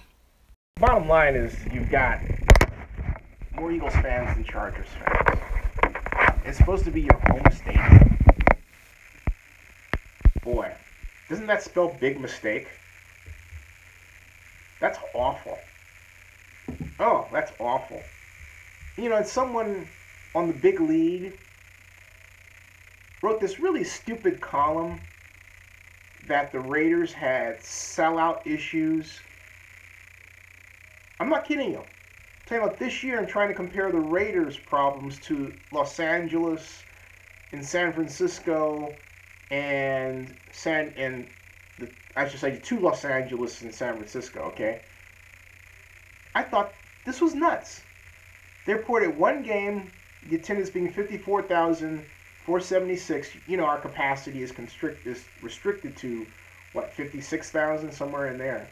So, all right, so 2,000 short. And this person at the Big League was stupid enough to call that an attendance problem. And then they showed this big chart of all the NFL games. Some of them already had, at the time of the chart, 2 games. The Raiders had 1. So naturally, you're going to get the Raiders at the bottom of the rung because they only had 1 game rather than 2, which would put us over 100,000, right? That was definitely the dumbest attendance-related article I've ever seen in a blog post I've ever seen in my entire life. That was on the Big League.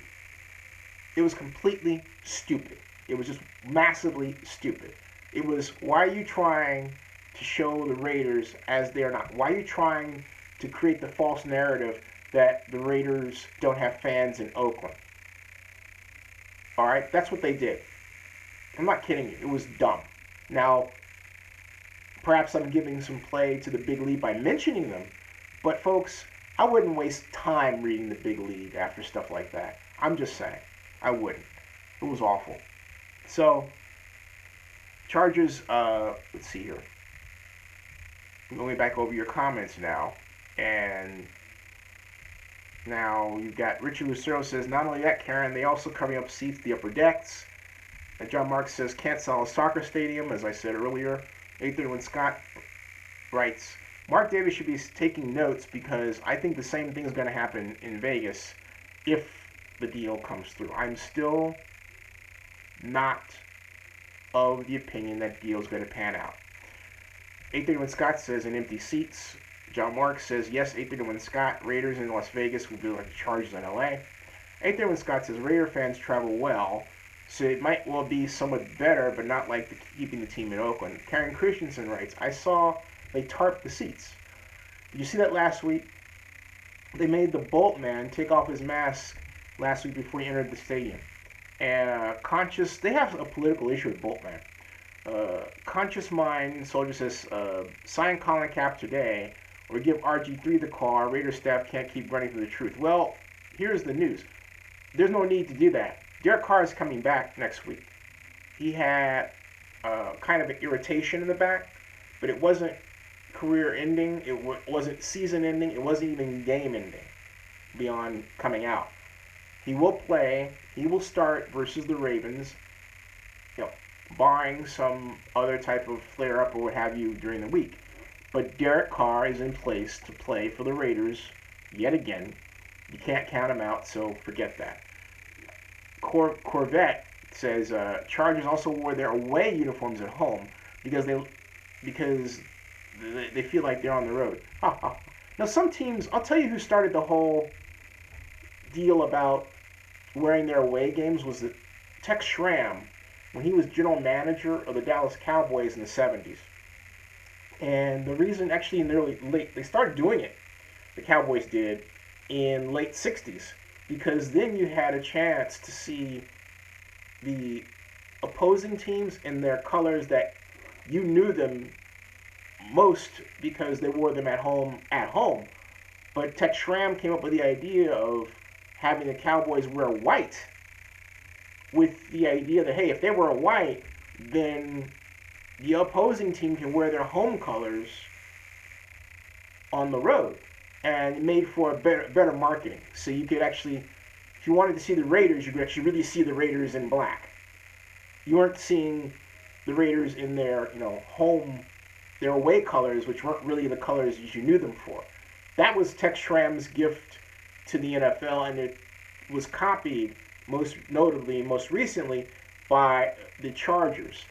And now the Cowboys do that to this day. That became part of the Cowboys brand, and that's part of who the Cowboys are in terms of a brand. Wearing the home white. And this particular form Cowboys uniform I'm not a fan of. I like the one with the Spurs and the numbers. They were pretty cool.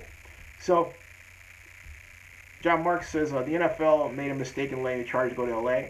Raider Fix says Zinni, they can't sell out Mont Davis. I think they could. I think the Raiders could sell out Mont Davis. 831 Scott says, thank goodness they did it, or it would be the Raiders in LA. John Marks says, I guess I agree with you, 831 Scott. I disagree. I think the Raiders could sell out Mount Davis, excuse me. Soldier says, we failed to protect Carr when it counts. He's prone to injuries. He's prone to injuries, and we need solid, effective backup quarterbacks.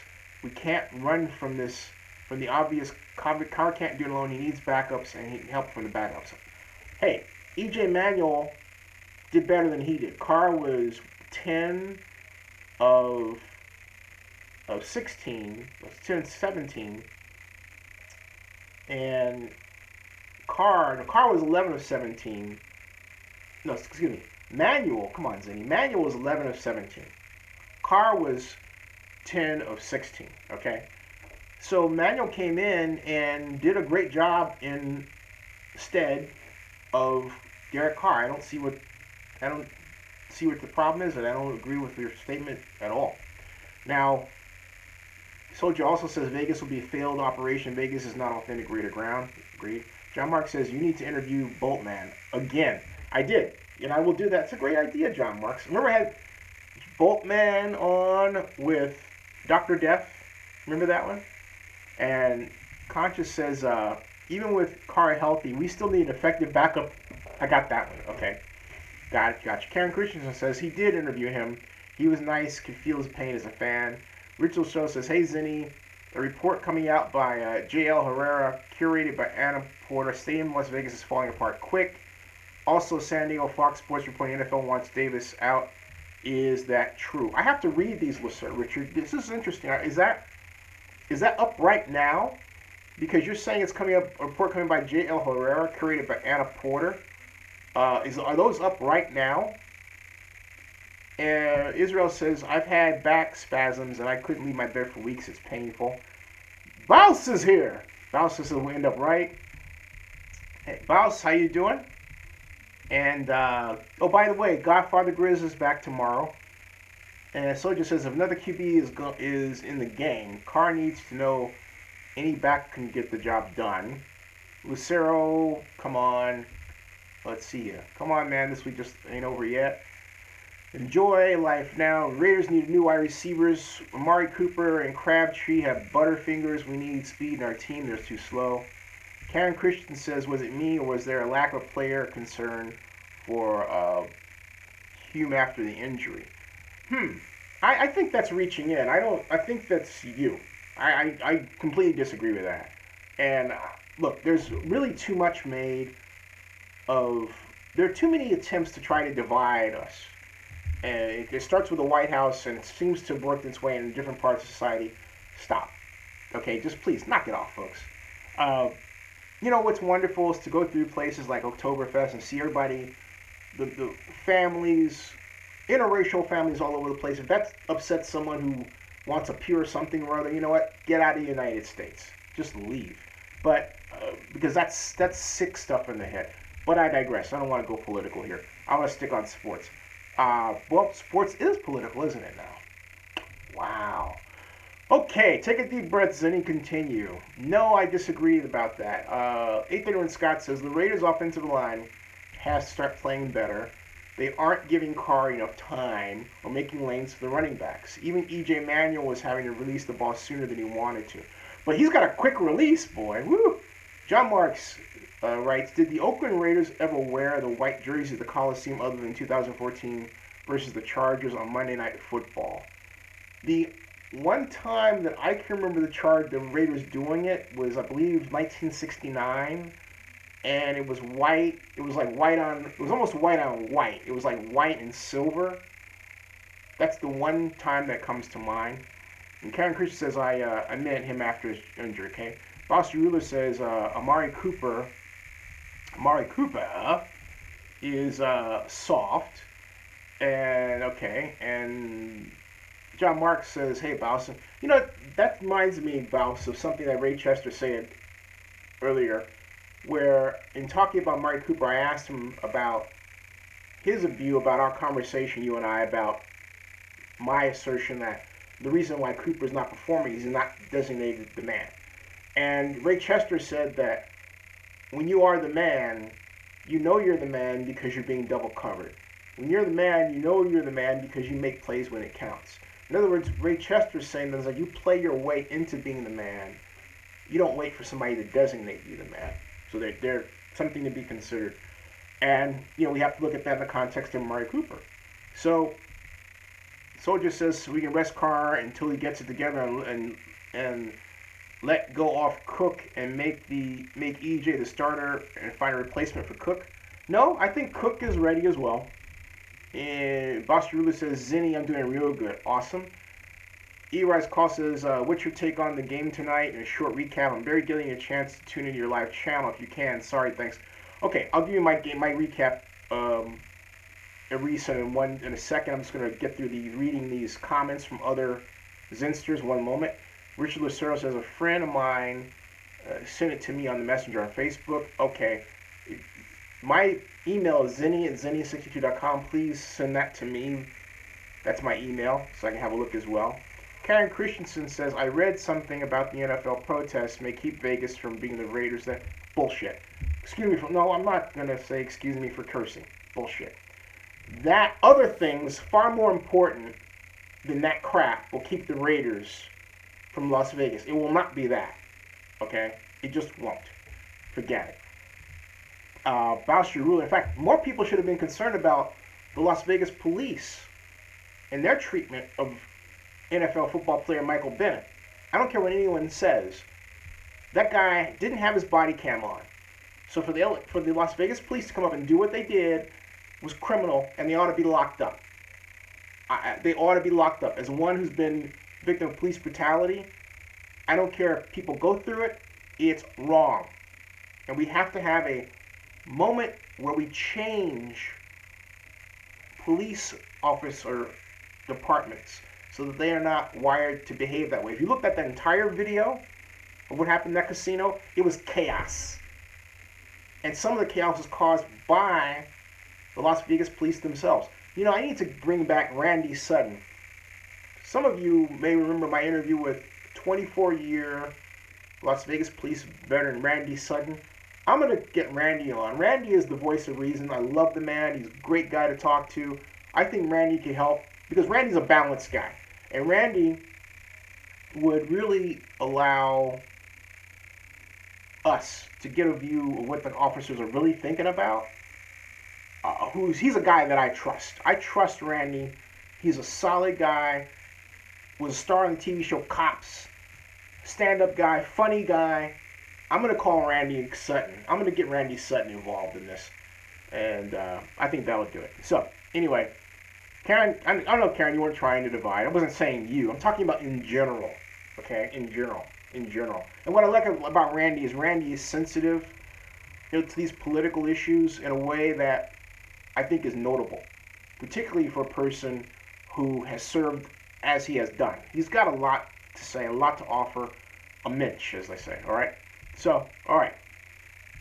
So we've got 831 Scott says, Colin Kaepernick, hold on to the ball too long. He wouldn't help the Raiders, but I think he could help a team that has a good pass-blocking offensive line. I know he can help.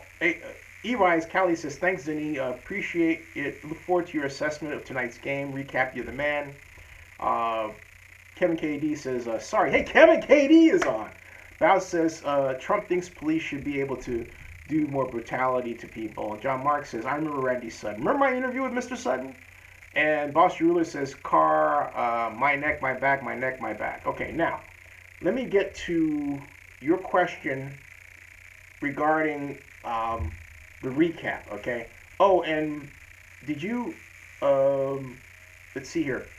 Oh, hey, Karen, if you're trying to be, hey, Karen, let me put it this way. I don't mind if you're trying to be political. I'm being provocative, okay? So you have to remember, this is, you're talking about people, quite literally selling out or damaging their bodies to be entertaining. Well, part of this is infotainment. I'm trying to be informative but entertaining at the same time, and in order to be entertaining at times, sometimes I have to say those things that get you going a little bit, But whatever. So I'm not meaning to be chasing anybody away. Please, no, stay. In fact, all I ever ask is that when you stay, just, hey, I'll buy some coffee. But okay, here we go. Now, what's your thoughts on Lynch and the defense? All right, here are my thoughts on the game, all right? And here are my thoughts on the game, okay? I expected, and I made a video, which a number of people didn't like because they thumbed it down more than thumbed it up, that the Broncos were going to win 27-17. And I still hold the Raiders' problem is the same fundamental set of problems we discussed in preseason. The Broncos' running game, in fact, we discussed this, Ray Chester and I earlier, was at 143 yards. Now, ideally, you'd like it to be over 150, but 143 is enough to, get you a substantial alternative way of moving the football. And C.J. Anderson had 20 rushes for 95 yards to pace all Bronco running backs. On the Raiders side, we had Marshawn Lynch, 12 rushes with, 9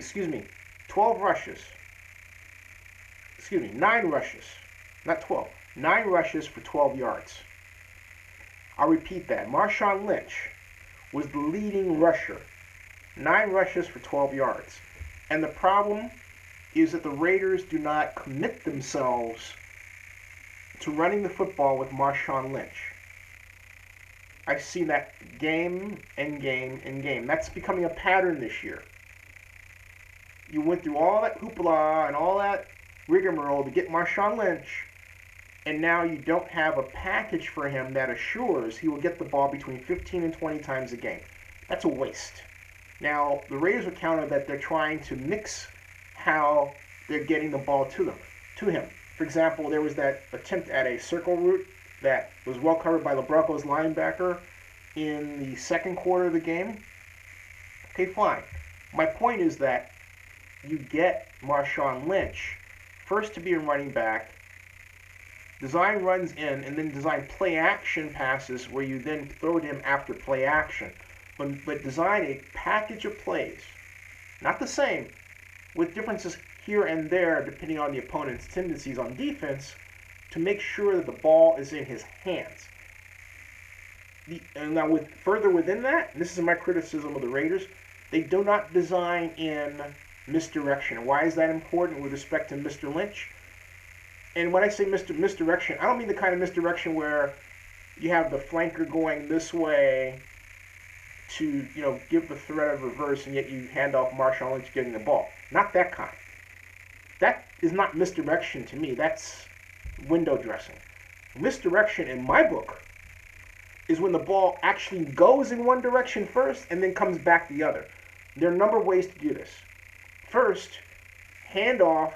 The Dallas Cowboys with Tony Dorsett were great with this. They had the I formation. Quarterback here, fullback, Robert Newhouse, and then Tony Dorsett. Roger Staubach would hand off to Dorsett going this way, and then he would cut back the other way. That's one way. The Los Angeles Rams, when they were the St. Louis Rams, under Jeff Fisher, had a great cutback, very similar to that. The Raiders do not have a cutback.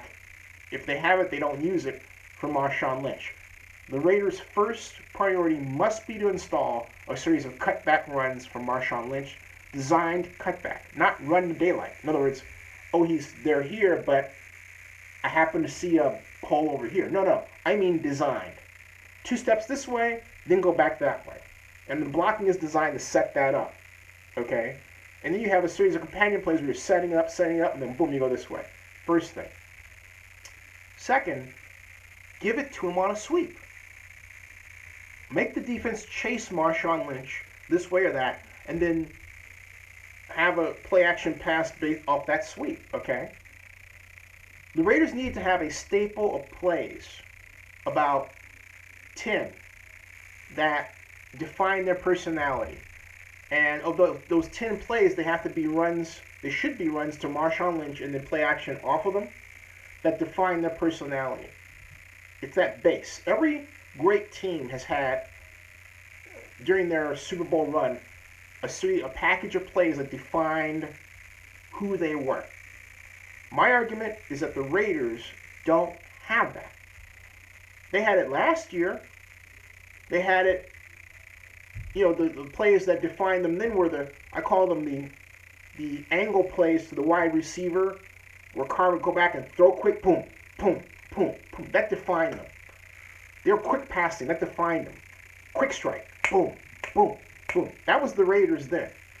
This year's Raiders, they don't have that. But if you want to emphasize the run, you have to have a series of runs.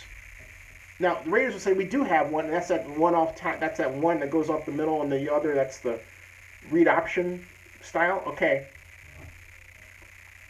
If that's their personality, they're not getting a lot out of Marshawn Lynch with it, which is why I wouldn't use it.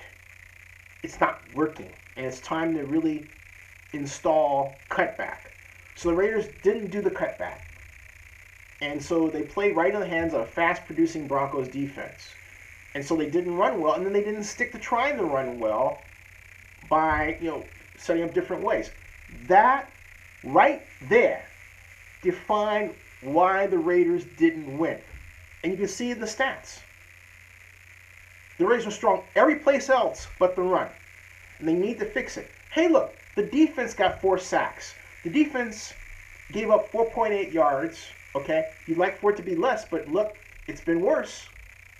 The defense held the Broncos to a grand total of 16 points. And arguably, you could say, it should have been 13 points. But they held them.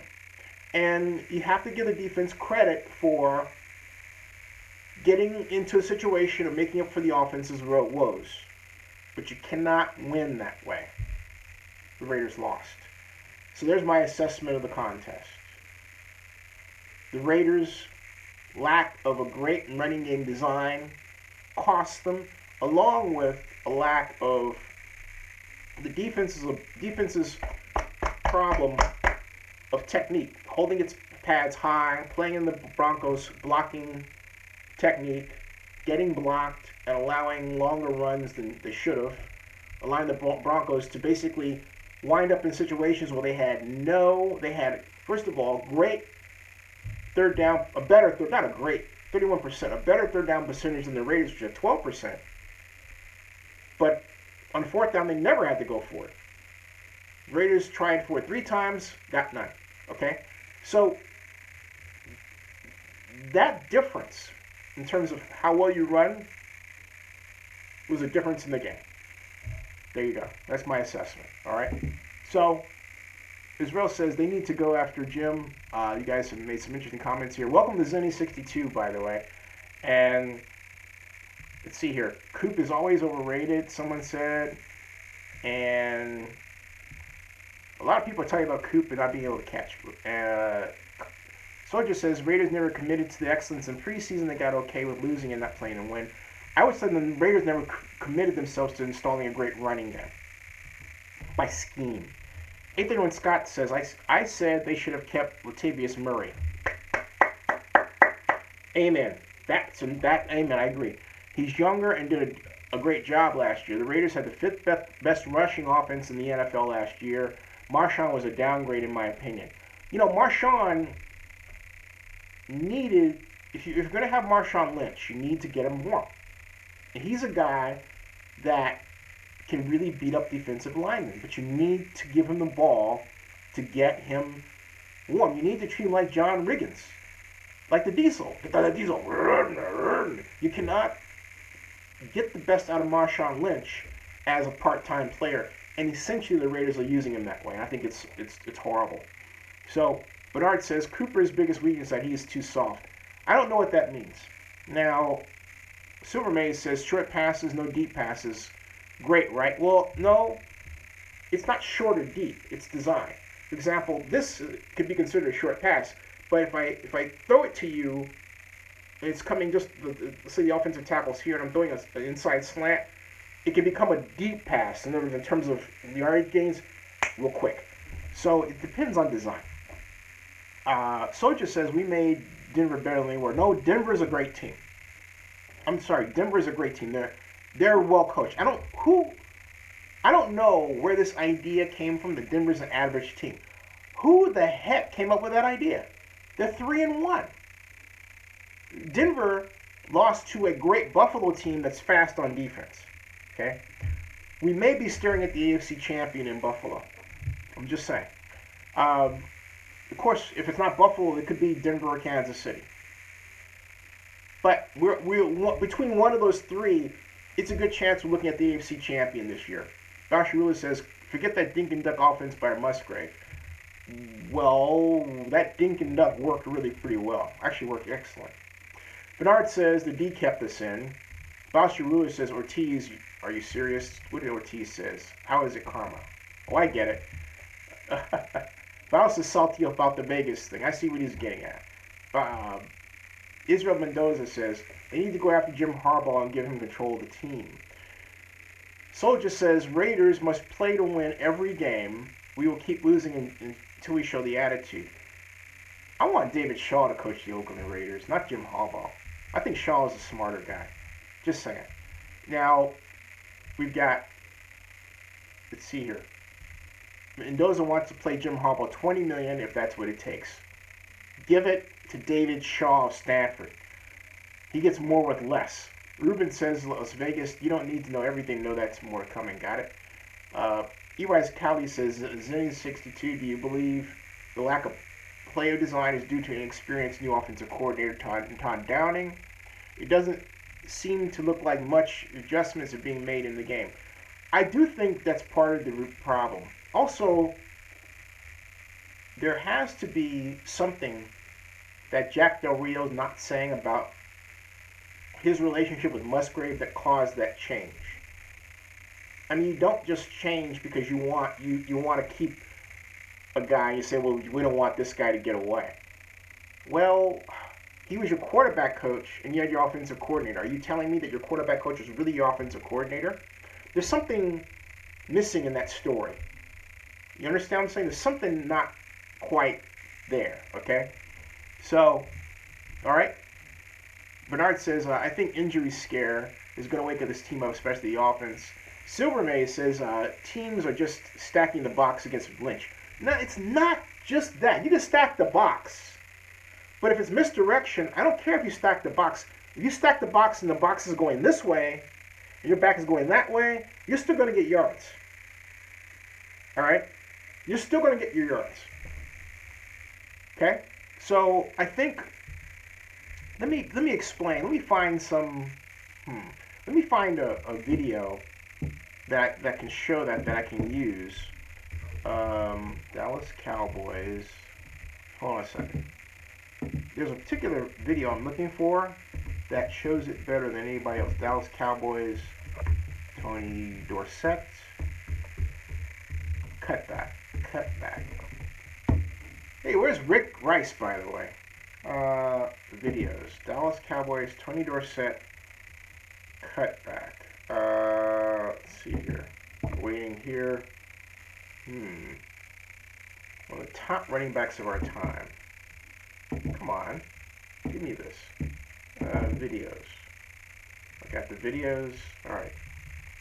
I want Tony Dorsett.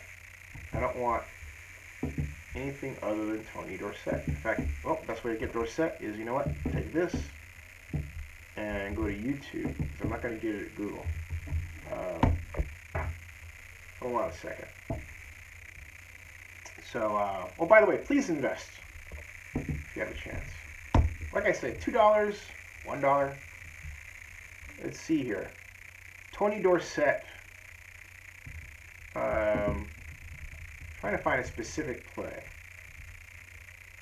That's NFL Films. Prettiest running back ever. Classic tailback at Pittsburgh. Tony Dorsett's greater one. That was the Minnesota run. Let's see what we got here. Well, maybe this will. Everybody's got the 99-yard one. Tony Dorsett, 56-yard touchdown. I believe this is it. Number 89. Hold on a second. Let me turn this down. All right, this may be it. One moment. Okay. There's Dorsett. No, that's not it. They had him dead to rights, though.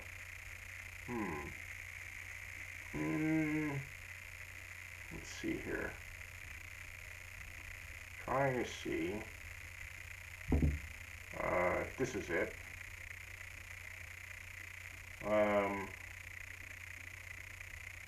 No, that's Danny White.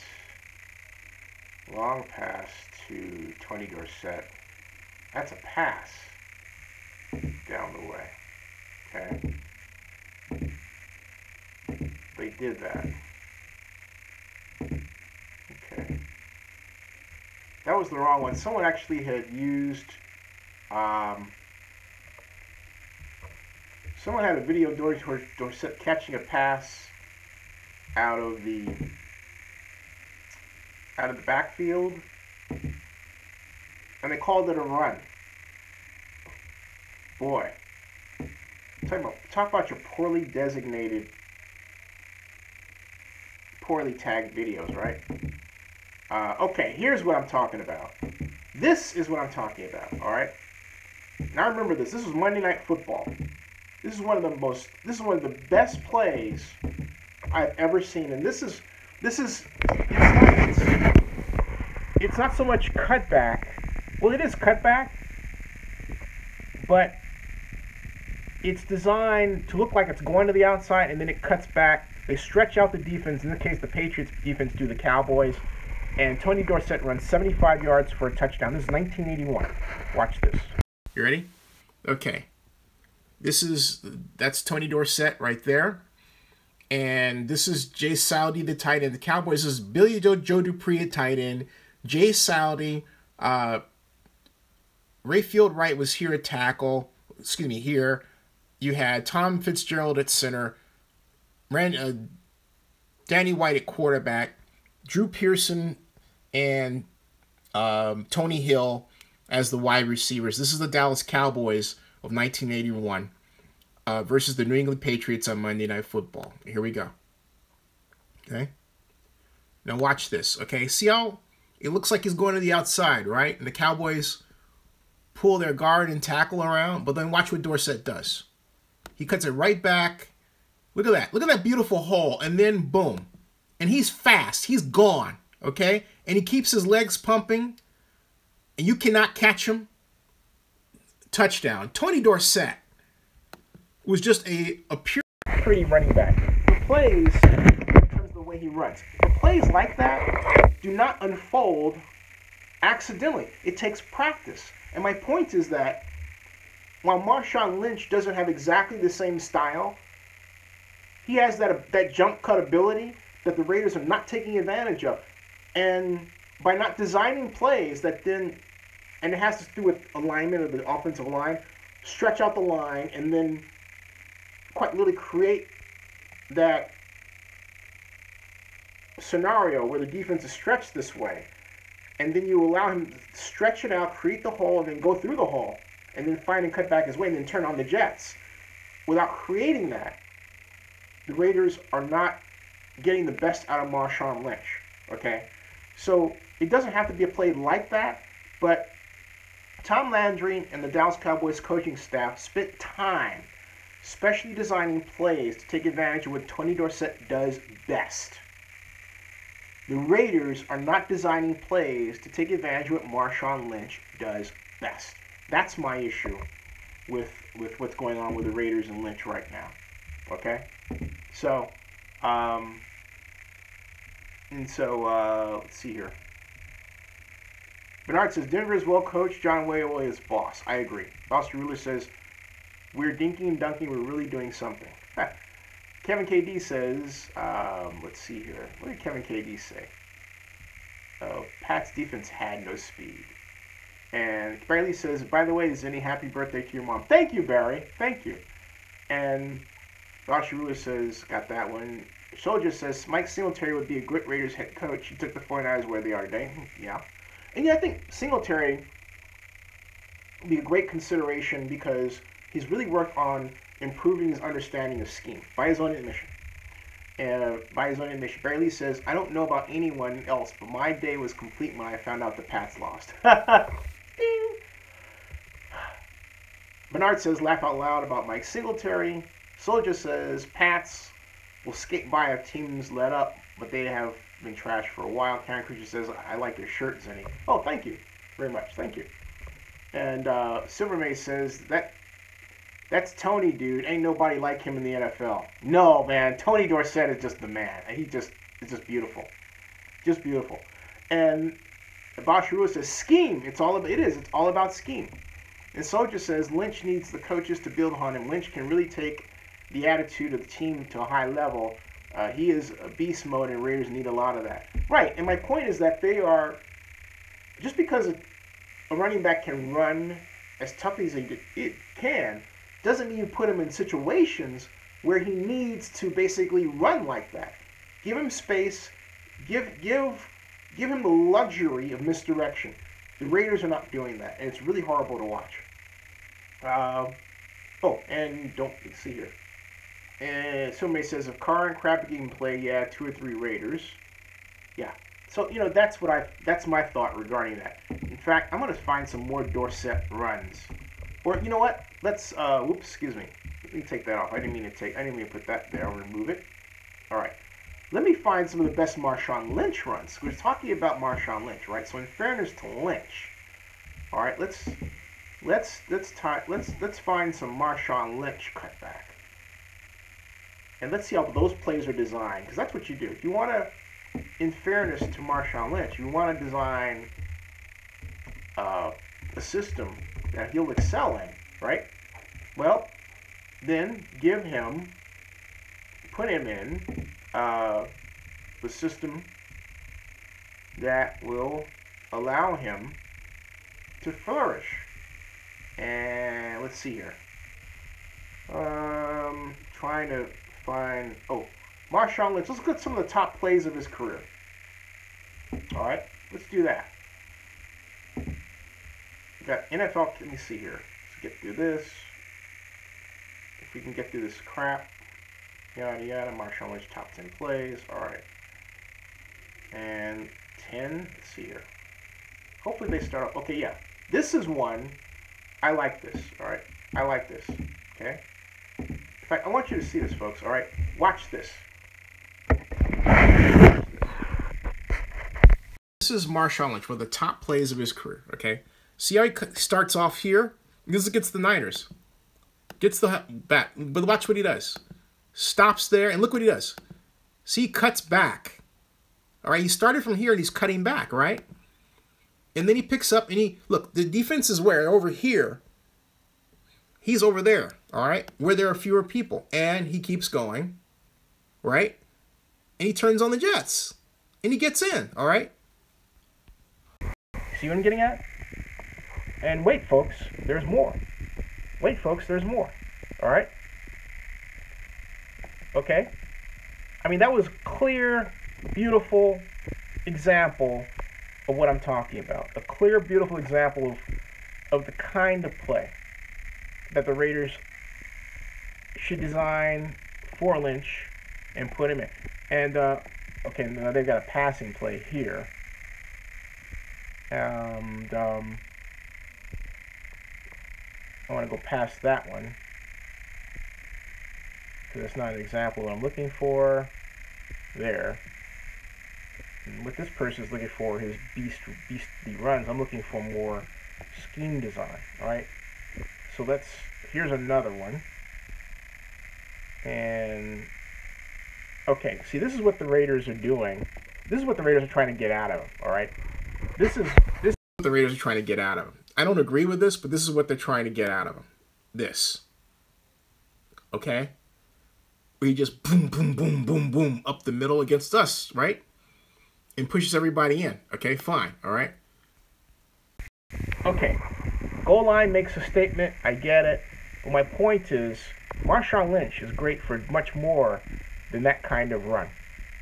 And the Raiders really, and they really need to do the Raiders about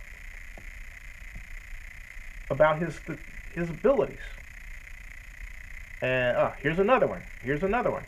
Okay, here's another one. Here's another one. Watch this one.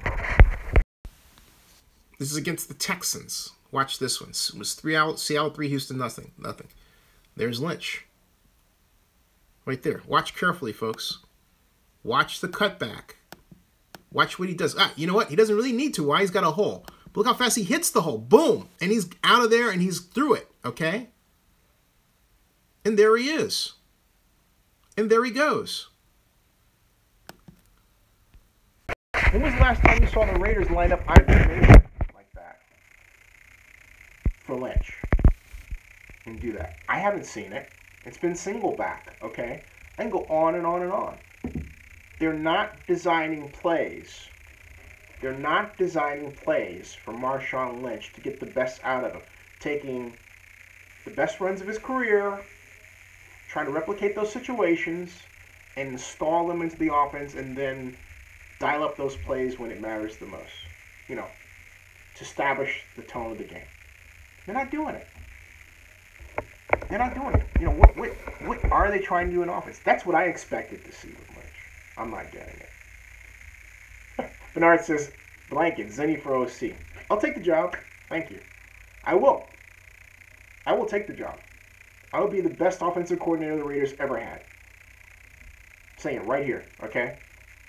Boucher really says I formation is football. I love the I formation. I like all the things you can do out of it. I really do. And I really do. Okay, so folks, let's talk, while there's 28 of us right now, about what should the Raiders do to prepare for the Ravens. That's my question to the flock, is what should the Raiders do to prepare for the Ravens? Oh, by the way, please, when you have a chance. Oh, I did it again, doggone it. Let me get rid of that, all right? What should the Raiders do to prepare for the Ravens? Bernard says, cover the tight end. I really say it's develop a package of plays for Lynch. He is their best player. The Raiders need to get Marshawn Lynch untracked. They really need to get Marshawn Lynch untracked, and they're not doing it. Okay? All right? Or as Raider Nation says, offense needs to hit the books. Bashirulu says, defense needs to get red for Boyd, 49ers, Dinkin, Duck Master, Marty Morningwood. Yep. And that means, in my book, playing 5 short man, 2 deep zone press. With 5 short man out of 4, and you're rushing 4, but those 4 could come in a number of different combinations. But I would really shut down the middle. And I would shut down the blind buck and force everything to the outside. And give my linebackers, and position my linebackers so that they don't have much ground to coverage to stop those will be off tackle plays. People, the sweep is a lost art. You know that? The sweep out of split backs is a lost art. Sad. Bernard says they didn't really use the other running backs today. They did, but my point is that they're still trying. They're too much trying to establish running back by committee rather than saying, okay, Marshawn Lynch is our bell cow, and he is going to get the ball somewhere or another on the ground. He's going to touch it 15 to 20 times again. Set about that as a rule and go from there. And then keep at it. You know, don't stop. Don't just say, well, all right, he's not making much, so we need to try this. Well, pay attention to the design of your running play. All right? Ravenator says, spread out the defense, pass on first down with Washington and Richard, and play actions to Marshawn. I like that. Play actions to Marshawn have been effective over his career. Silvermay says, when they could not get a first down, yeah, they ain't working. Dr. Ruler. Ravenator, I know that guy, okay? And Soldier says, Raiders need to watch out for Ravens D and just play ball. Barry Lee says, has anything been said yet from the NFL in regards to the Mexico game? Not yet. The NFL annual meeting. The NFL Fall Owners Meet is coming up. Karen Christian says, I need to convert on third downs. Yes. And, hey, did you send me, by the way, those links to those articles you were talking about the Raiders in Las Vegas? I said Zinni at Zinni62 is my email. And let's see here. Okay. Oh, Pedro, thank you for the investment. Pedro Gallardo invested. That means double shares night, so Pedro will get double shares. Thank you very much, Pedro. That's awesome. Awesome. I am looking for the email about those Raiders, Las Vegas. Again, it's Raiders. My email is Zinni at Zinni62.com. Zinni at Zinni62.com. Let's see if maybe it went into the spam folder. Don't see it. All right. So yeah, Zinni, Zennie at Zennie62.com. All right.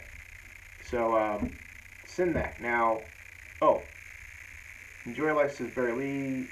Richard Lucero, is he still there? Hey, Richard, is Richard still there? Richard going once, Richard going twice. Hey, folks, it's 1:34 in the morning here. I'm going to work on retiring in about 10 minutes. So, Richard, are you there? So, if you say Zinni at Zinni62.com. Please send, okay? And Cancri says we should at least win the Chargers. And Silver May says, yeah, it starts, they ain't winning. And where did Richard go? Ravenator says, use Beast Mode as a decoy, then pound him. They got on their heels. The Ravens are overly aggressive on defense, and they have some ball hawks in the secondary. And Silver Maze predicts the Ravens will probably win the game, similar to the way the Broncos or Skins beat the Raiders. Wow. So, in other words, get physical. Play a physical game against the Raiders, which is why I believe the Raiders do establish a package for Beast Mode and really set that physical tone as a counter, and then build their play action game off that. Quick play action game. Cancri says, we need Woodson back. He's making money on TV. He's done. Pedro says, Raiders withhold win by 10 points, hoping Crabtree comes back. And he says, what's the news on Las Vegas? I'm going to deal with that. Right now, I'm going to deal with that Monday. We talked with Grizz. And then through the week, there really isn't a lot of new public news or anything that I've uncovered that I haven't repeated before. And I want to focus on new stuff, new information, rather than sounding like a broken record. Okay? Right? It's not going to work. Right? It's not going to work. Right? It's a money pit. Right? It's a money pit. You get the idea? So anyway, all right. Zinni, are you going to the next? The 3 home games in Oakland? No, I will miss the next one. I'm here in Georgia. And Bernard says we need to bench Cooper next. Nah, I don't think so. You need to design plays that take the best, and that's the problem. The Raiders are not designing plays to get the best out of their key players. That's the problem. You need to do that. Now, it looks like they are scripting their plays, but the scripts are not, for the most part, doing the job. If they're scripting. It looks like they're scripting them. Just judging by their relational design and how that changes as the games go on. You can tell when a team gets off script, okay, after a time. Raider Flea says, oh, Karen says, I know, but Woodson was great. Raider Flea says, we need to pound the ground, and that will open the passing game. And Karen Creature says, you should interview Greg Pappas. If you let me. Why though? Why Greg Pappas? Why? I mean, I have nothing against Greg, per se, but no, you know what though? It would be a great interview, wouldn't it? That would be a good interview. Be a lot of fun. I like the idea. Okay. Greg is a great announcer. I agree with you.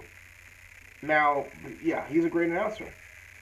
Soldier says, what's happening to Cooper will happen to Lynch if Raiders don't fix it and build plays. Yes. Silver Mace says, Cooper is on pace for 100 yards, laugh out loud. Bernard says, Greg Papa is awesome. Barry Lee says, have a good night. Good night, Barry Lee. Very strong. Very strong. Folks, I'm going to retire. I'm about to fade. It's almost 1:45. I want to get a night's sleep because I got in at midnight this morning. No, wait. See, by the fact that I said that means I'm a little out of it. I got in early this morning on a red eye.